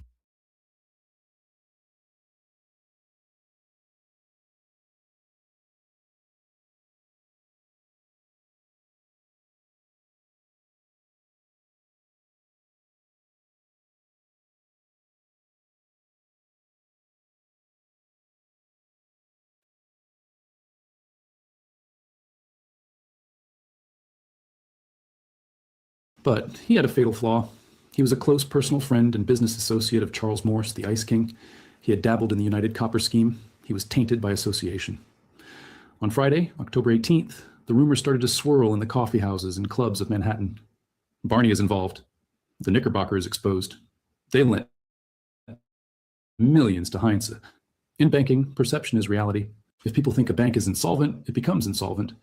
The board of directors of the Knickerbocker, terrified of the growing scandal, held an emergency meeting on Monday, October 21st. They demanded Barney's resignation. They thought that by cutting off the head, they could save the body. Barney, disgraced, stepped down. But the board had made a catastrophic error. By firing their president in the middle of a panic, they didn't signal strength. They signaled fear. They confirmed the public's worst suspicions. The news of Barney's resignation hit the evening papers like a bombshell. Barney out, Knickerbocker in trouble. That night, thousands of New Yorkers didn't sleep. They counted their passbooks, they talked to their spouses, and they made a decision. They were going to the bank first thing in the morning. When the sun rose on Tuesday, October 22nd, the line was already there. It started with a few dozen anxious businessmen, then grew to hundreds of shopkeepers, widows, and clerks. By the time the doors opened at 10 a.m., it was a mob. The run on the Knickerbocker was not a polite affair. It was a physical crush. People fought for position. The police were overwhelmed. Inside, the new management of the Knickerbocker tried to project calm. They stacked bundles of cash in plain sight. They processed withdrawals as fast as they could, hoping the pile of money would reassure the crowd.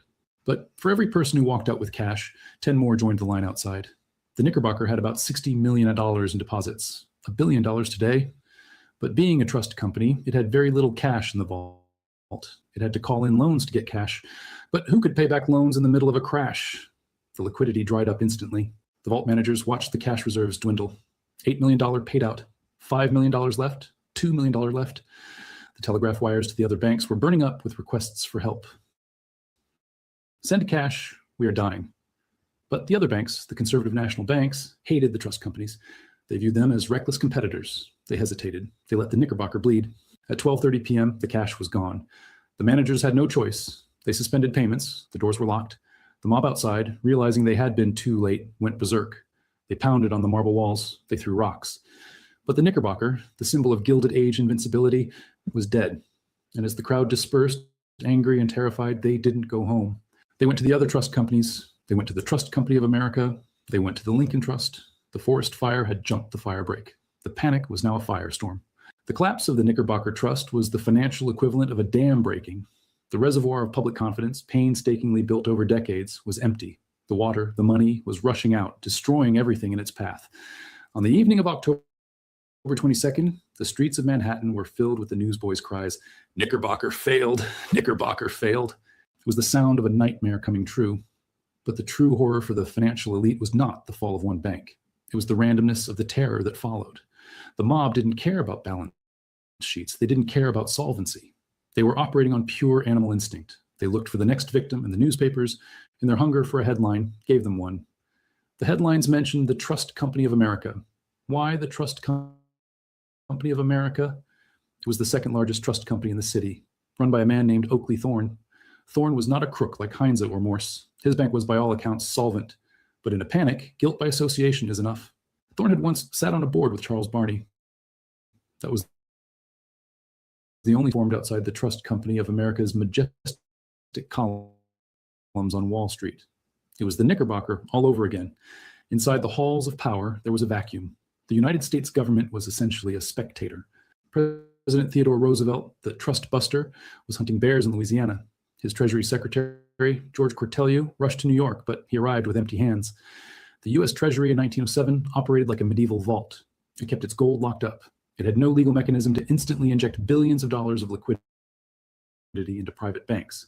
Cortelyou could deposit some government funds, but he couldn't print money. He couldn't lower interest rates. The lender of last resort, the entity that stands against the panic, did not exist, except for one man, J. Pierpont Morgan. Morgan was 70 years old. He was semi-retired, spending more time collecting art and playing solitaire than running his bank. He was suffering from a severe cold, wrapped in blankets. But when the news of the Knickerbocker reached him, he knew that he was the only authority left. He returned to New York from a church convention in Richmond, Virginia. He didn't go to his office at 23 Wall Street. He went to his home, the brownstone at 219 Madison Avenue, and specifically, he went to his library. The West Room of Morgan's library is one of the most famous rooms in financial history. Lined with Gutenberg Bibles and Renaissance tapestries, it was about to become the war room for the salvation of the American economy. Morgan summoned the city's leading bankers. They came like generals reporting to a commander-in-chief. They were terrified. They looked to Morgan for a plan, but Morgan didn't have a plan yet. He had a process, triage. He knew he couldn't save everyone. If he threw money at a hopelessly bankrupt institution, he would just be burning capital. He had to decide who was insolvent, dead, and who was merely illiquid, wounded but savable. He had let the Knickerbocker die because he believed Barney's mismanagement was terminal. But the Trust Company of America, that was the test case. On that Wednesday morning, as the run on the Trust Company of America intensified, Morgan sent his best lieutenants to audit Thorne's books. One of them was a young banker named Benjamin Strong, a name you should remember, because he would later become the first head of the New York Federal Reserve. Strong and his team worked feverishly, counting the assets, checking the loans, sweating through their starched collars while the mob screamed outside. At 1 p.m., Oakley Thorne called Morgan. "We have $1.5 million left," he said. "We won't last until 3 p.m. Morgan looked at Benjamin Strong. "Is the bank solvent?" Strong replied, "Yes, sir, but they need cash now." This was the moment of decision. If Morgan let the Trust Company of America fail, the dominoes would fall all the way to the national banks. The entire system would collapse. Morgan turned to the other presidents of the big trust companies, men who hated Thorne as a competitor. He told them, simply and brutally, that they would contribute the money to save him. He wasn't asking, he was ordering. They hesitated. Morgan glared at them with his fierce, bulbous nose and terrifying eyes. They wrote the check.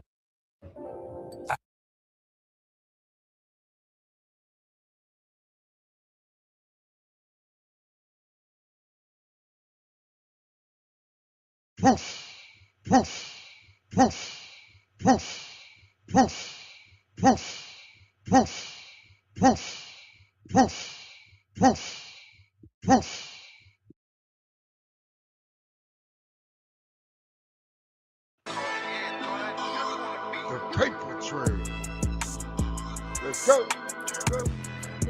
Yeah.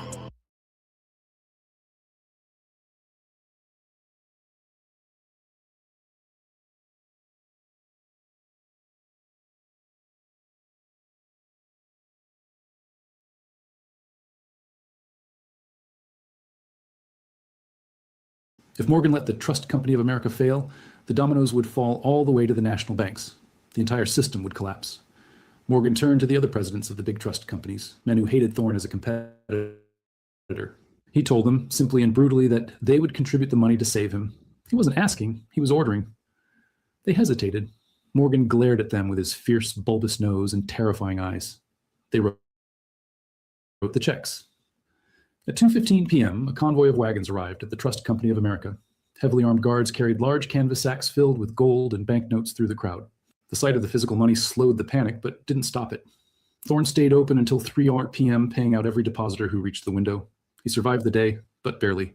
Morgan had won the skirmish, but the war was escalating. The contagion was moving faster than the auditors. On Thursday, October 24th, the panic jumped species again. It moved from the trust companies to the New York Stock Exchange. The connection was leverage.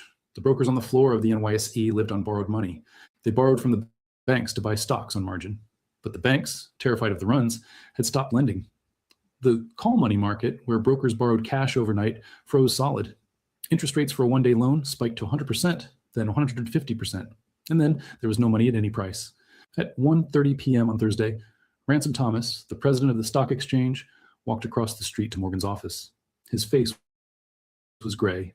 He told Morgan, "We have to close the exchange. There is no money. My brokers are insolvent." Morgan knew that closing the exchange early would be a death sentence. It would signal to the world that the American economy had failed. It would trigger a panic in London, Paris, and Berlin. It would cause a depression that could last a decade. "You must not close the exchange," Morgan growled. "At what time do you usually close?" 3 o'clock, Thomas said. "Then you will not close 1 minute before 3 o'clock, Morgan commanded. Morgan then summoned the presidents of the major national banks, the giants like James Stillman of National City Bank, now Citibank, and George Baker of the First National Bank. These men were sitting on cash reserves, hoarding them to protect themselves. Morgan told them to unlock the vaults. "I need $25 million in 10 minutes, Morgan said. It was an astronomical sum, equivalent to billions today. The bankers balked. "We're low on reserves ourselves," one complained. Morgan didn't argue. He pointed to the door. He told them that if the exchange closed, their banks would be next. The wall of money would be breached, and they would all be swept away. The logic of collective survival overrode the logic of individual greed. The bankers pledged the money. At 2:30 p.m., the news hit the floor of the stock exchange. "Morgan has put up $25 million. A cheer went up from the brokers. The 100% interest rate dropped to 10% in seconds. The market rallied. The closing bell rang at 3 p.m. The exchange had survived by the skin of its teeth. But the night of Thursday, October 24th, was the darkest yet. The city was on the edge of anarchy. The police were guarding the banks with shotguns. The rich were packing their jewelry into safe deposit boxes or simply hiding it in their cellars. The poor were standing in lines that never ended, sleeping on the cold sidewalks, waiting for a chance to get their few dollars back. The physical reality of the crisis was inescapable. There were no electronic transfers, no apps, no credit lines. Money was physical, gold coins, paper certificates, and there simply wasn't enough of it to go around. Morgan realized that he was fighting a hydra. Every time he plugged a hole in the trust companies or the stock market, a new leak sprung somewhere else. He needed more ammunition. He needed the U.S. government. Secretary Cortelyou was in town, staying at the Manhattan Hotel. Morgan went to him. He explained that private capital was exhausted. The U.S. Treasury had to open its veins. Cortelyou agreed to deposit $25 million of federal money into the New York banks. This was a desperate move, stretching the legal authority of the Treasury to its limit. But it highlighted the fundamental absurdity of the situation. The United States government was depositing its tax revenue into private banks so that a private citizen, Morgan, could decide how to deploy it to save the country. The sovereignty of the nation had been effectively outsourced to 219 Madison Avenue. As Friday dawned, the pressure shifted again. The focus was no longer just the banks. It was the city itself. New York City was going bankrupt. The mayor informed Morgan that the city needed $30 million to meet its payroll and debt obligations by the following week. If the city defaulted, the bond market would collapse completely. Morgan was fighting a three-front war. The trust companies were still bleeding, the stock exchange was still fragile, and now the municipal government was insolvent. He was an old man, he was sick, and he hadn't slept in 3 days. He sat in his library, playing solitaire, flipping the cards. The Low Point, hosted by Shantae Lowe, sponsored by Novartis on Players TV. Smart founders know something most people miss. Get your domain name even if you're not ready to launch your business. With Wix, Thinking. The money trust, the cabal of bankers that the public hated, was the only thing holding the roof up. But the structure was groaning, the cracks were widening, and the weekend was coming. The weekend of November 2nd and 3rd, 1907, was not a time of rest. It was the climax of the drama, played out entirely within the high, book-lined walls of J.P. Morgan's library. The panic had been raging for 2 weeks. The banking system was tattered, holding together by a thread. But now, a new and even more dangerous crack had appeared, one that threatened to bring down the brokerage houses, and with them, the entire stock market. The firm was Moore and Schley, a prominent brokerage that was heavily in debt. The problem wasn't just that they owed money, it was what they were using as collateral. Moore and Schley had borrowed millions of dollars using shares of a specific company, the Tennessee Coal, Iron, and Railroad Company, TC&I. This was a major competitor to U.S. Meek Steel. The problem was that, in the panic, the market for TC&I stock had evaporated. The banks holding the stock as collateral knew they couldn't sell it if Moore and Schley defaulted. If Moore and Schley failed, they would dump massive amounts of this stock onto a frozen market, triggering a new crash that would take down every other brokerage on Wall Street. Morgan realized that saving the banks wasn't enough. He had to save the collateral. On Saturday night, Morgan summoned the presidents of the city's trust companies, the very men who had caused the crisis with their reckless speculation, to his library. He also summoned the heads of the major banks. The library was filled with cigar smoke and the smell of fear.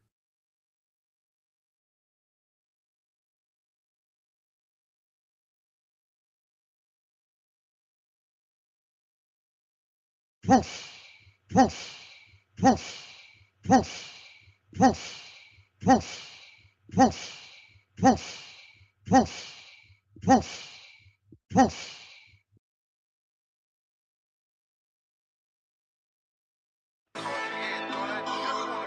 Papah Trail.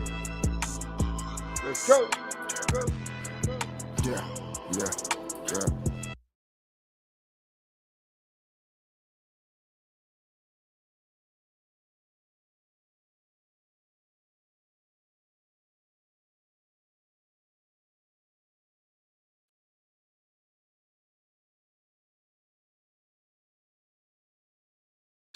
The mayor informed Morgan that the city needed $30 million to meet its payroll and debt obligations by the following week. If the city defaulted, the bond market would collapse completely. Morgan was fighting a three-front war. The trust companies were still bleeding, the stock exchange was still fragile, and now the municipal government was insolvent. He was an old man, he was sick, and he hadn't slept in 3 days. He sat in his library, playing solitaire, flipping the cards, thinking. The money trust, the cabal of bankers that the public hated, was the only thing holding the roof up. But the structure was groaning, the cracks were widening, and the weekend was coming. The weekend of November 2nd and 3rd, 1907, was not a time of rest. It was the climax of the drama, played out entirely within the high, book-lined walls of J.P. Morgan's library. The panic had been raging for 2 weeks. The banking system was tattered, holding together by a thread. But now, a new and even more dangerous crack had appeared, one that threatened to bring down the brokerage houses, and with them, the entire stock market. The firm was Moore and Schley, a prominent brokerage that was heavily in debt. The problem wasn't just that they owed money, it was what they were using as collateral. Moore and Schley had borrowed millions of dollars using shares of a specific company, the Tennessee Coal, Iron, and Railroad Company, TC&I. This was a major competitor to U.S.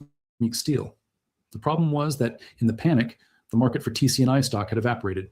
The banks holding the stock as collateral knew they couldn't sell it if Moore and Schley defaulted. If Moore and Schley failed, they would dump massive amounts of this stock onto a frozen market, triggering a new crash that would take down every other brokerage on Wall Street. Morgan realized that saving the banks wasn't enough. He had to save the collateral. On Saturday night, Morgan summoned the presidents of the city's trust companies, the very men who had caused the crisis with their reckless speculation, to his library. He also summoned the heads of the major banks. The library was filled with cigar smoke and the smell of fear. Morgan, exhausted and coughing, sat at a small card table in the center of the room. He told the trust company presidents that they needed to raise $25 million immediately to create a final backstop for the system. They had to bail themselves out. The trust company presidents balked. They were competitors. Why should the solvent ones pay to save the weak ones? They argued. They dithered. They looked for the door. How does it feel to be labeled a conspiracy theorist? Am I? She's a powerhouse. But the door was locked. Morgan had literally ordered the massive bronze doors of the library to be locked. He had the only key in his pocket. He told them that no one was leaving until the money was pledged. It was a hostage situation. The captor was the country's leading banker. As the night wore on, the men grew tired. Morgan didn't speak much. He just sat there, playing solitaire, occasionally glaring at them. He was letting the silence and the confinement do the work. Finally, at 4:45 a.m. on Sunday morning, Morgan stood up. He walked over to Edward King, the head of the Union Trust Company and the leader of the resistance. Morgan placed a contract on the table. He handed King a gold pen. He pointed to the signature line. "There's the place," Morgan said. "And here's the pen." King looked at Morgan. He looked at the locked door. He looked at the exhausted faces of his peers. He signed. One by one, the other bankers filed past the table and signed. The $25 million was pledged. The trust companies were saved. Morgan unlocked the door and sent them home into the dawn. But the Moore and Schley problem remained. Saving the trust companies wouldn't help if the brokerage houses collapsed on Monday morning. The only way to save Moore and Schley was to take the toxic TC&I stock off their books. Someone had to buy it. And there was only one buyer big enough: U.S. Steel, the giant monopoly created by Morgan himself. On Sunday afternoon, Morgan summoned Elbert Gary and Henry Clay Frick, the heads of U.S. Steel. He proposed a deal. U.S. Steel would buy Tennessee coal and iron from Moore and Schley. This would give Moore and Schley the cash to pay off their loans, saving the brokerage. It would also give U.S. Steel a valuable competitor at a fire sale price. It was a brilliant, predatory, and stabilizing move. But there was a massive political obstacle: Theodore Roosevelt. Roosevelt had built his entire presidency on trust busting, breaking up monopolies. U.S. Steel was already the biggest trust in the world. If they bought their main competitor, it would be a blatant violation of the Sherman Antitrust Act. If the deal went through and the government later sued U.S. Steel, the panic would I had a crazy idea. We were surprised that no one had done it before. Success doesn't follow a formula and reignite instantly. The deal could only happen if the President of the United States promised in advance not to enforce the law. This set the stage for the most high-stakes commute in history.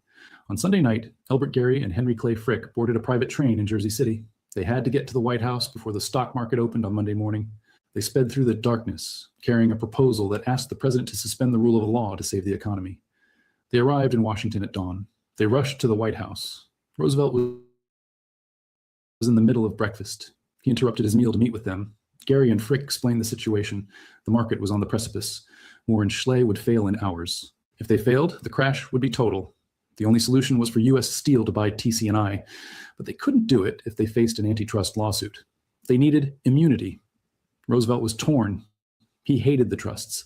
He hated the idea of Morgan dictating policy to the White House, but he also knew the country was terrified. He knew that if the market crashed again, the depression would be catastrophic. He looked at his Secretary of State, Elihu Root. Root nodded.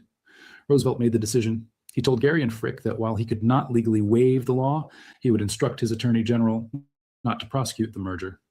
He gave his tacit approval. He blinked.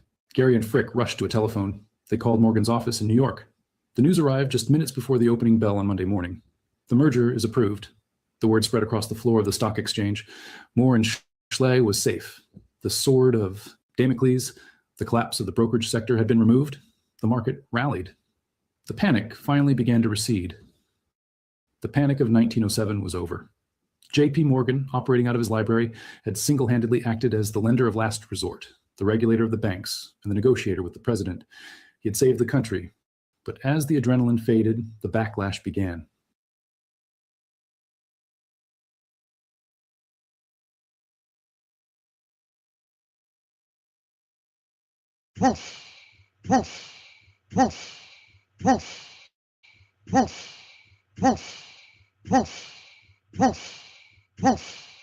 Whoosh, whoosh.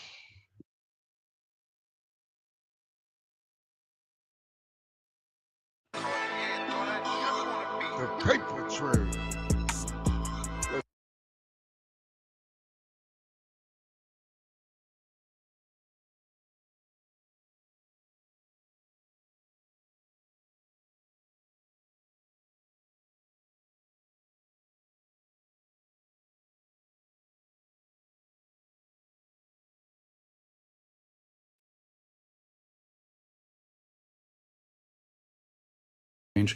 Moore and Schley was safe. The sword of Damocles, the collapse of the brokerage sector had been removed. The market rallied. The panic finally began to recede. The panic of 1907 was over. J.P. Morgan, operating out of his library, had single-handedly acted as the lender of last resort, the regulator of the banks, and the negotiator with the president. He had saved the country, but as the adrenaline faded, the backlash began.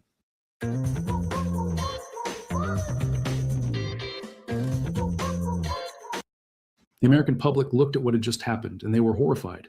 They realized that the entire livelihood of the nation, the jobs of farmers, factory workers, and clerks, depended on the health and decisions of one unelected, unaccountable, elderly billionaire. What if Morgan had said no? What if Morgan had died of his cold? What if Morgan had decided it was more profitable to let the country burn? The realization was stark. The United States could not be a modern superpower if its financial system was run by a private citizen. The political response was immediate. In 1908, Congress passed the Aldrich-Freeland Act, a temporary measure that allowed banks to issue emergency currency during crises, a direct attempt to create the liquidity that Morgan had to beg for. But more importantly, the act created the National Monetary Commission. This commission, led by Senator Nelson Aldrich, who was essentially Morgan's man in Washington, was tasked with studying the banking systems of Europe and designing a permanent solution for America. For years, the commission studied. They looked at the Bank of England and the German Reichsbank. They saw that every other civilized nation had a central bank, a government or quasi-government institution that held reserves, issued currency, and acted as a lender of last resort. The United States was the outlier. It was the financial dinosaur, but the idea of a central bank was still political poison. The American public hated the idea of a centralized money power in Washington or New York. So the reformers had to be sneaky. In 1910, a group of powerful bankers, including Morgan's partners, met in secret on Jekyll Island, Georgia. They traveled in a private train car with the shades drawn. They used code names. And in that secret meeting, they drafted the blueprint for what would become the Federal Reserve. They designed a system that was a masterpiece of political camouflage. It wouldn't be called a central bank. It would be a Federal Reserve System. It wouldn't be one bank in New York. It would be 12 regional banks scattered across the country, Richmond, St. Louis, San Francisco, giving the illusion of decentralization. But at its core, it was exactly what 1907 proved was necessary, a mechanism to print money and lend it to banks when the panic struck. In 1913, under President Woodrow Wilson, the Federal Reserve Act was passed. The era of J.P. Morgan was over. The era Did you know that an electric car contains nearly 3,000 semiconductors? era of the Fed had begun. The Knickerbocker crisis was the catalyst. It was the fire that burned down the old, rotten structure of the Gilded Age banking system and cleared the ground for the modern financial world. But the story has a final, tragic footnote. What happened to Charles Barney, the president of the Knickerbocker Trust, whose firing had started the run? Barney had watched from his window as his bank collapsed. He saw his reputation destroyed, his friends abandon him, and his fortune evaporate. On November 14th, 1907, just as the panic was subsiding, Charles Barney picked up a revolver in his bedroom and shot himself in the chest.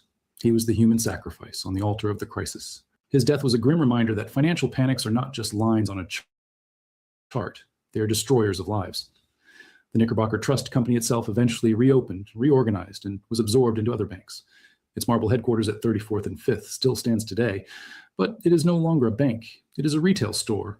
Thousands of people walk past it every day, unaware that on that very corner, the American financial system died and was reborn. The Panic of 1907 did not end with a parade. It ended with a subpoena. As the dust settled and the boarded-up windows of the failed trust companies were pried open, the relief of the American public turned into a cold, hard anger. They realized that their entire economy had been held hostage by a poker game in a private library.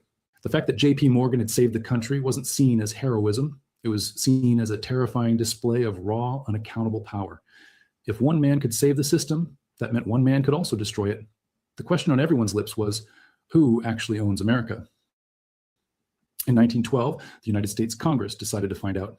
They launched the Pujo Committee, named after its chairman, Arsène Pujo of Louisiana. But the real force behind the committee was its relentless counsel, Samuel Untermyer. Untermyer was the first modern inquisitor of Wall Street. His goal was to prove the existence of a money trust, a secret cabal of bankers who controlled the nation's credit, strangled competition, and decided the fate of industries.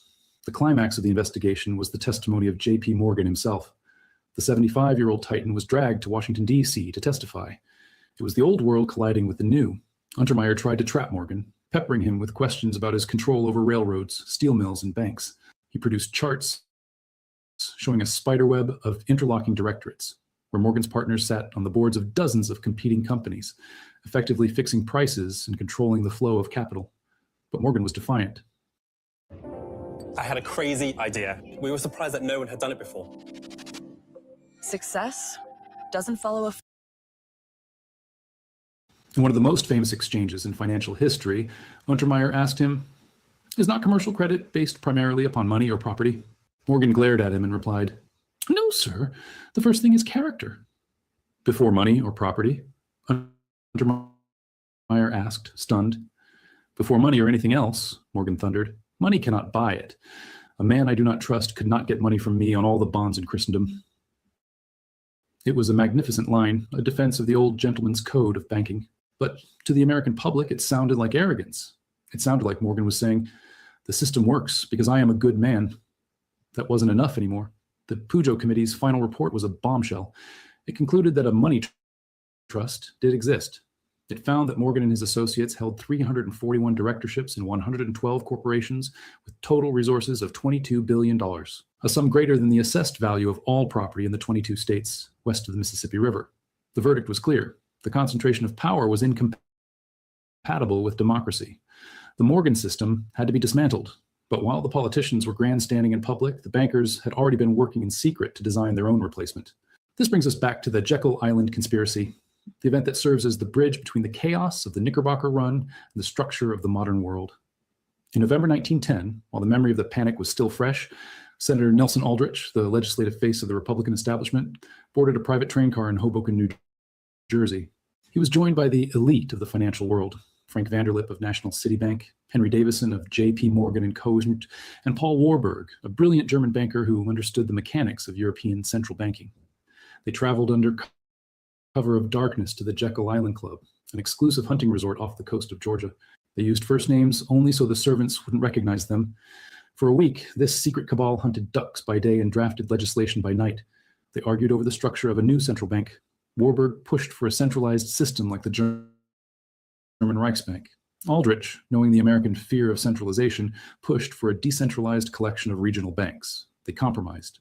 They sketched out a plan for a National Reserve Association, a body that would be owned by the banks but authorized by the government to print currency and lend to banks in distress. When they returned to Washington, they handed this blueprint to Congress. But the Aldrich plan was tainted. It was seen as a Wall Street bill. It stalled. It took the election of 1912, which swept the Democrats and Woodrow Wilson into power, to break the deadlock.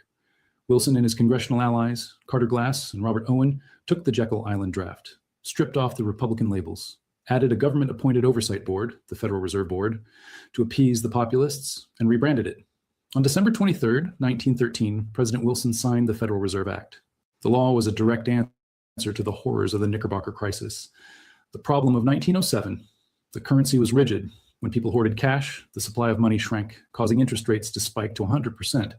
The Fed solution, an elastic currency. Genius can come from anywhere with untapped.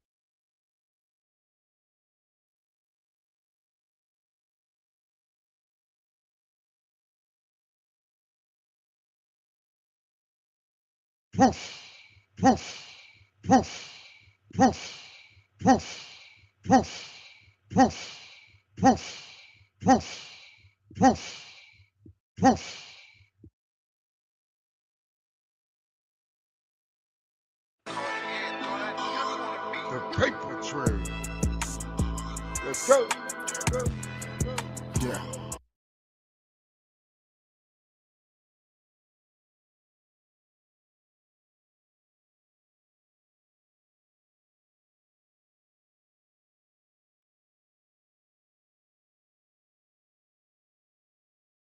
into power to break the deadlock.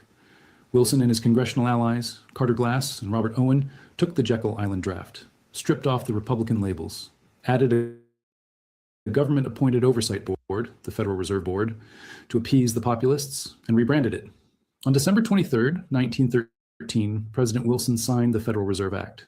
The law was a direct answer to the horrors of the Knickerbocker crisis. The problem of 1907, the currency was rigid. When people hoarded cash, the supply of money shrank, causing interest rates to spike to 100%. The Fed solution, an elastic currency. Whoa, let me back up for a minute.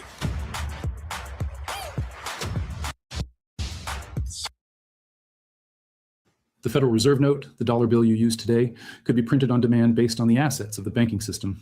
If there was a panic, the Fed could flood the zone with cash. The problem of 1907. Reserves were scattered.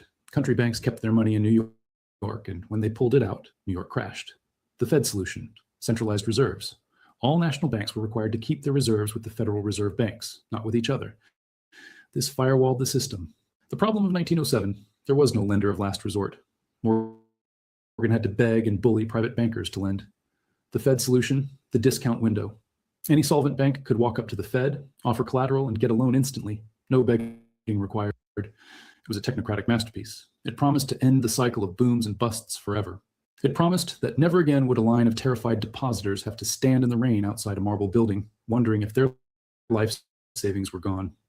But the birth of the Fed coincided with the death of the old order's king. Just months before the Federal Reserve Act was signed, J.P. Morgan died in his sleep at the Grand Hotel in Rome on March 31st, 1913. The news flashed across the Atlantic cables. Wall Street stopped. Flags flew at half-staff.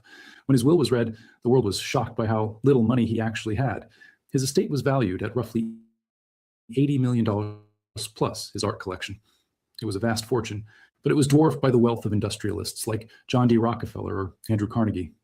Rockefeller, upon hearing the number, famously remarked, "And to think, he wasn't even a rich man." This revealed the true nature of Morgan's power. It wasn't money, it was leverage. It was control. He controlled trillions of dollars of other people's money through his reputation and his network. With his death, the personal network evaporated. The era of finance by character was over. The era of finance by law had begun.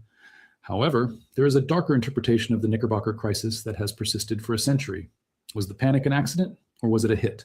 Some historians and economists argue that the trust companies, those unregulated shadow banks like the Knickerbocker, were an existential threat to the national banks controlled by Morgan and Rockefeller.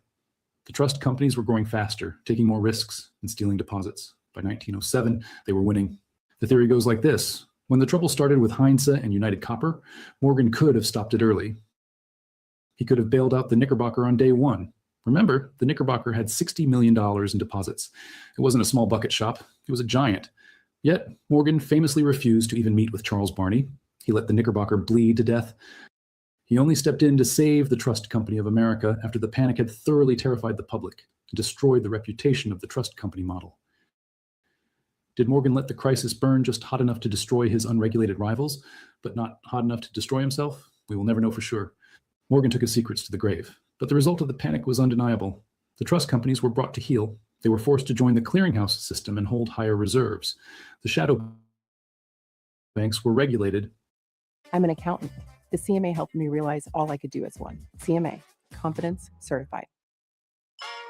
I wanted the word cuppa, as in cup of tea, I thought would be great to mix with hug. When I saw... And the new Federal Reserve System was built in the image of the big national banks, cementing their dominance for another 100 years. The Knickerbocker wasn't just a casualty, it was the sacrifice required to consolidate the banking system. As the new Federal Reserve banks opened their doors in 1914, the American public breathed a sigh of relief. They believed the money trust had been tamed. They believed the chaos of 1907 was a relic of a barbarous past. They had no idea that the machine they had just built, the Federal Reserve, would, in just 15 years, preside over a collapse that would make the Knickerbocker panic look like a picnic. The panic of 1907 killed the Gilded Age, but it laid the trap for the Great Depression. So, did the creation of the Federal Reserve actually solve the problem of 1907? Or did it just change the scale of the disaster? The answer lies in the wreckage of the Great Depression. In 1907, facing a terrifying liquidity crisis, J.P. Morgan acted with speed, brutality, and decisive force. He didn't wait for data. He didn't hold a committee vote. He saw the fire and he poured water on it. In 1929, when the stock market crashed again, the Federal Reserve, the institution designed specifically to be the Morgan in the machine, dithered. The board members argued over legalities. They worried about inflation. They let the money supply contract by 30%. They watched thousands of banks fail because they lacked the character and the terrifying will that Morgan had displayed in his library. The scientific solution turned out to be far less effective than the autocratic solution. But the ghost of the Knickerbocker Trust didn't truly return until 100 years later, in 2008. If you look closely at the financial crisis of 2008, it is almost a beat-for-beat reenactment of 1907, played by actors wearing better suits and using faster computers. In 1907, the villains were the trust companies. They were shadow banks, institutions that acted like banks, taking deposits, but were not regulated like banks, keeping low reserves. They took massive risks with other people's money. In 2008, the villains were the investment banks, Bear Stearns, Lehman Brothers, and the shadow banking system, repo market, money market funds. They acted like banks, but were not regulated like banks. They took massive risks with borrowed money. In 1907, the trigger was a failed speculation in copper stock that revealed the insolvency of the Knickerbocker. In 2008, the trigger was a failed speculation in subprime mortgages that revealed the insolvency of Bear Stearns. In 1907, J.P. Morgan let the Knickerbocker fail to discipline the market, which caused a contagion that nearly destroyed everything. In 2008, Hank Paulson, Treasury Secretary, and Ben Bernanke, Fed Chair, let Lehman Brothers fail to discipline the market, which caused a contagion that nearly destroyed everything. The parallel is chilling. The Lehman weekend in September 2008 was the modern version of the Knickerbocker week in October 1907. The panic was identical. The run on the bank wasn't people standing in line on Fifth Avenue. It was hedge funds and corporations electronically pulling their billions out of the repo market. I didn't think shingles would make me miss days of work. I was wrong. Talk to your doctor today. Hi, honey. I got in. She got in! But the psychology was the same. I want my money back, and I want it now. The difference, however, was the resolution. In 1907, the private bankers were forced to bail out the system with their own money, or their depositors' money. Morgan locked them in a library and made them pay. In 2008, the private bankers were deemed too big to fail, and the government bailed them out with taxpayer money. The Federal Reserve, the child of 1907, opened its discount window to the investment banks, something that was technically illegal until they invoked emergency powers. They did exactly what Morgan did, but they did it with the public purse. This brings us to the ultimate legacy of the Knickerbocker crisis, moral hazard. When J.P. Morgan saved the trust companies, he did it because he had to, but he also extracted a price. He forced them to fire their management. He took their assets. He consolidated his own power. There was a cost to failure. But by institutionalizing the bailout through the Federal Reserve and the FDIC, we have removed the fear of death from the financial system. If a bank takes massive risks today and wins, the bankers get bonuses. If they lose, the Federal Reserve prints money to fill the hole. The discipline that the Knickerbocker run imposed, the visceral terror of watching the vault empty, has been replaced by a bureaucratic safety net. We have traded the volatility of the Gilded Age for the chronic fragility of the modern age. We no longer have panics where people line up on the street every 10 years. Instead, we have a systemic crises every 15 years that require trillions of dollars of government intervention to stop. The system is safer for the depositor. Your money is insured, but it is infinitely more dangerous for the currency and the state. The Knickerbocker building at 34th and 5th is a silent witness to this transformation. The marble pillars that once projected the invincible power of the trust company now hold up the ceiling of a retail store. The frantic shouts of the depositors have been replaced by the quiet hum of commerce. But the forces that exploded on that corner in 1907, greed, fear, leverage, and the madness of crowds, have not disappeared. They have just moved to the data centers of New Jersey and the trading desks of London. The Panic of 1907 taught America that it could not run a modern economy on the handshake of a private banker. It forced the creation of the Federal Reserve. But it also taught us a lesson we seem doomed to forget, that finance is not a science. It is a social construct built on confidence. And when confidence breaks, no amount of regulation, no central bank algorithm, and no marble fortress can stop the run. Money is a belief system. And on that cold October day in 1907, America stopped believing. The story of the Knickerbocker crisis is the origin story of the world we live in. It is the moment when the United States decided that the free market was too dangerous to be left alone. It was the moment we decided to build a lender of last resort. We are still living in the house that Morgan built and Wilson renovated.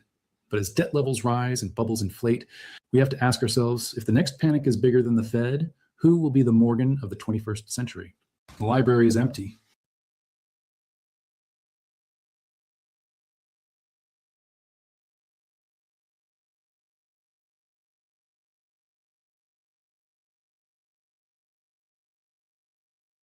The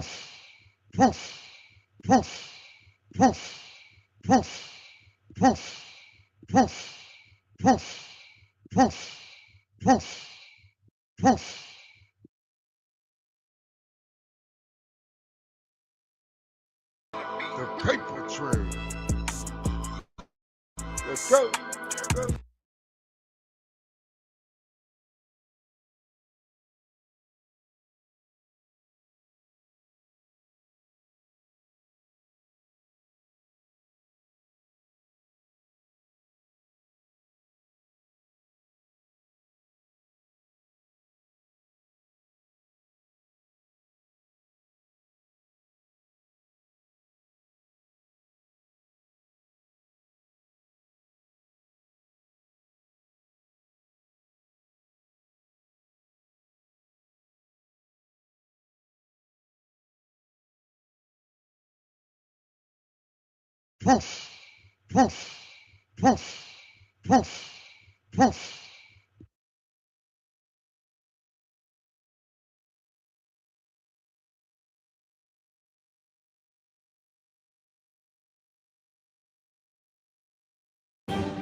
Let's count Quick Trip's new delicious combos.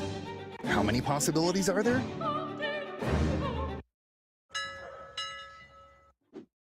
The aftermath of World War I brought several territorial, political, economic, and social changes across Europe, Asia, and Africa. As far as I know, America as a continent had none. Empires collapsed, old countries were abolished, new ones were formed, boundaries were redrawn, and international organizations were established. In this video, I'm going to go over these territorial changes.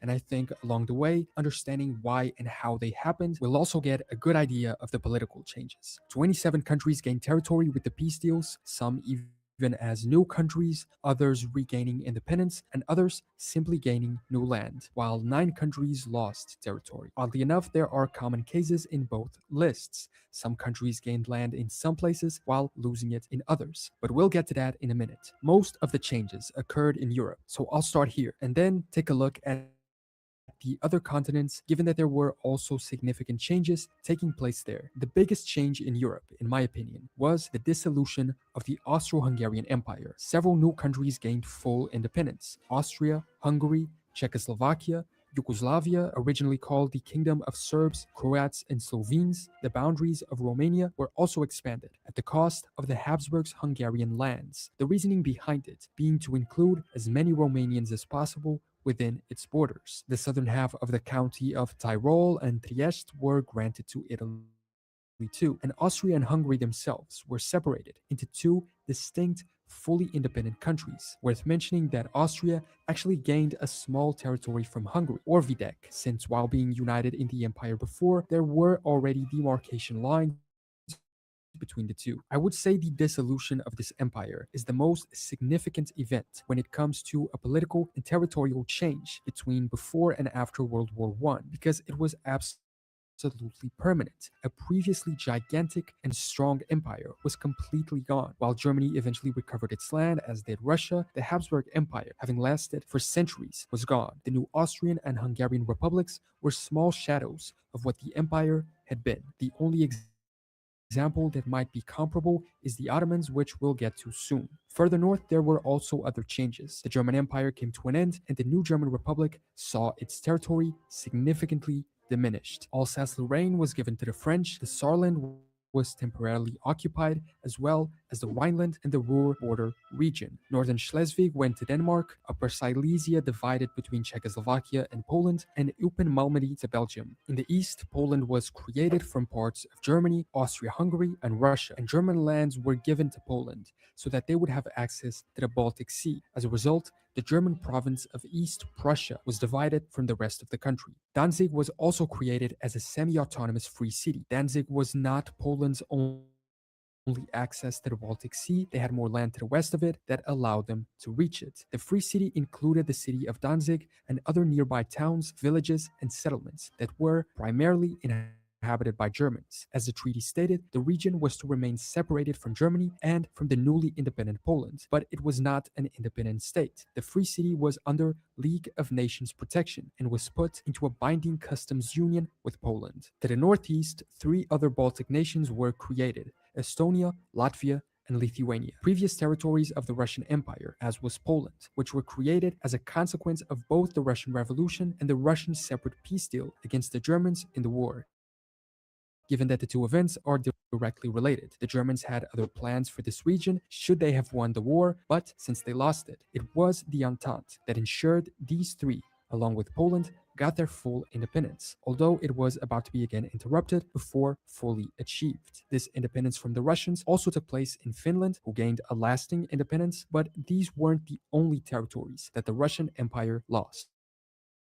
Romania gained Bessarabia from them, and all the way in the east, the Russian concession in Tianjin was occupied by the Chinese. Armenia, Georgia, and Azerbaijan were established as independent states in the Caucasus region. However, after the withdrawal of the Russian army in 1917, Turkey captured a part of the Armenian territory, and these territorial losses became permanent.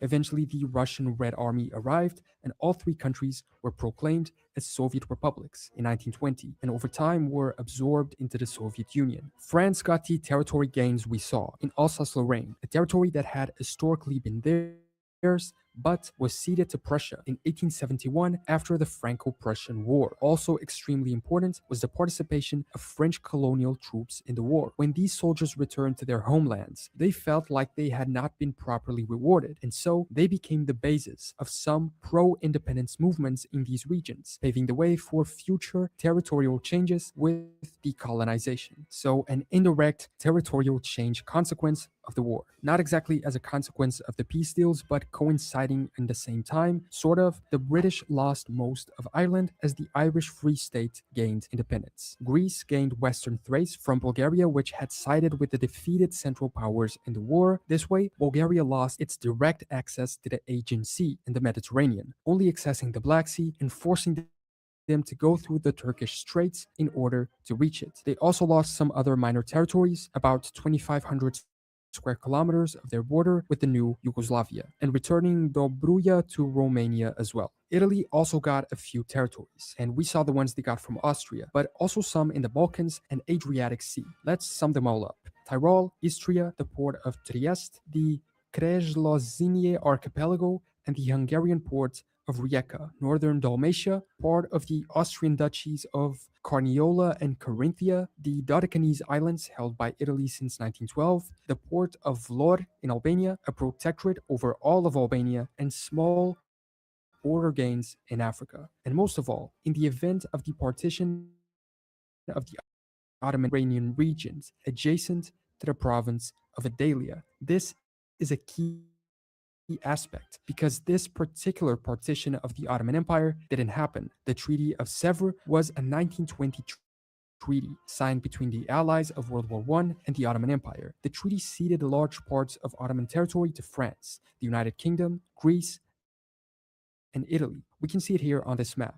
Essentially, Turkey would be reduced to this area in yellow/gold, completely destroyed and occupied. Even Istanbul and the zone of the Straits would have international government, apparently. This treaty obviously didn't happen, being replaced by the Treaty of Lausanne, which assured West Thrace and Anatolia remained entirely Turkish and simply divided the Middle Eastern areas between France and the United Kingdom, as we can see here. The French were granted a mandate over Lebanon and Syria, while the British were granted mandates over Iraq, Jordan, and Palestine. These borders still cause trouble to this day because they didn't entirely account for religious, tribal, community, and other types of important differences between local populations. When buying a new toy for the kids, you want to pay right away. But buying a new toy for you, that's when you probably pay populations. And so, understanding the territorial changes in the Middle East, we arrive in Asia. Let's take a look at which other territorial changes took place in the continent. We already mentioned how Russia and Austria lost their concessions in China. But what else changed? Germany had a sphere of influence on the eastern coast of China, the Shandong province. Both China and Japan were members of the Allies, opposing the Germans. But the Treaty of Versailles awarded Shandong to the Japanese, even though it was a part of mainland China, which obviously angered the Chinese. The logic behind it was that it had been the Japanese who, aiding the Allies, invaded German possessions. Since the Germans had surrendered to them, they thought it was fair that they were the ones who kept the territories. The Japanese Navy also succeeded in seizing several of Germany's island possessions in the Western Pacific, the Marianas, Caroline, and Marshall Islands, which also became Japanese domains. They gained what was called the South Seas Mandate, a League of Nations mandate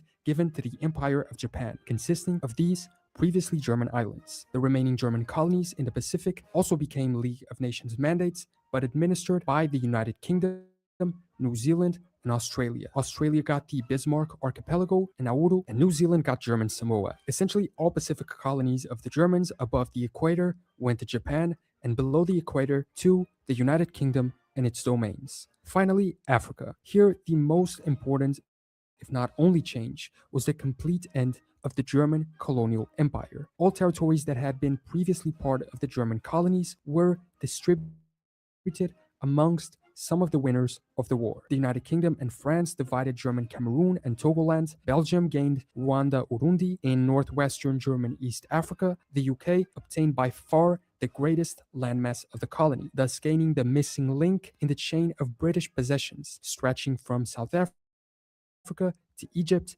Cape to Cairo. Portugal, which mostly entered the war to defend their African colonies from the Germans who bordered them in the African continent, simply retained what they had and gained control of the Kionga Triangle, essentially just a port in German East Africa. South Africa gained control of German Southwest Africa, which eventually became Namibia. So, with all these cases, we are able to understand how World War I, through its peace deals, reshaped a big part of the world. Not only did it change territorial organization at the time, but also determined the basis upon which many of our current borders exist today. For instance, Portugal gaining control of that port of Kionga made it so that today the now duly independent country of Mozambique has that land as a part of its territory. We understand that the peace deals allowed for the destroying of empires that had been around for several centuries, the forming of new countries, returning independence to others, and conquering land for those who seeked to grow and consolidate their power after victory. Thanks so much for watching.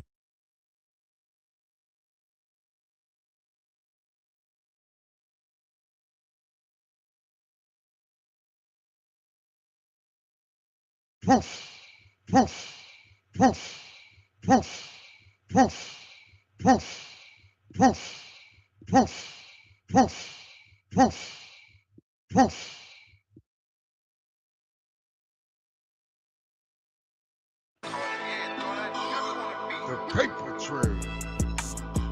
Let's go. Yeah.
Papah Trail. Let's go.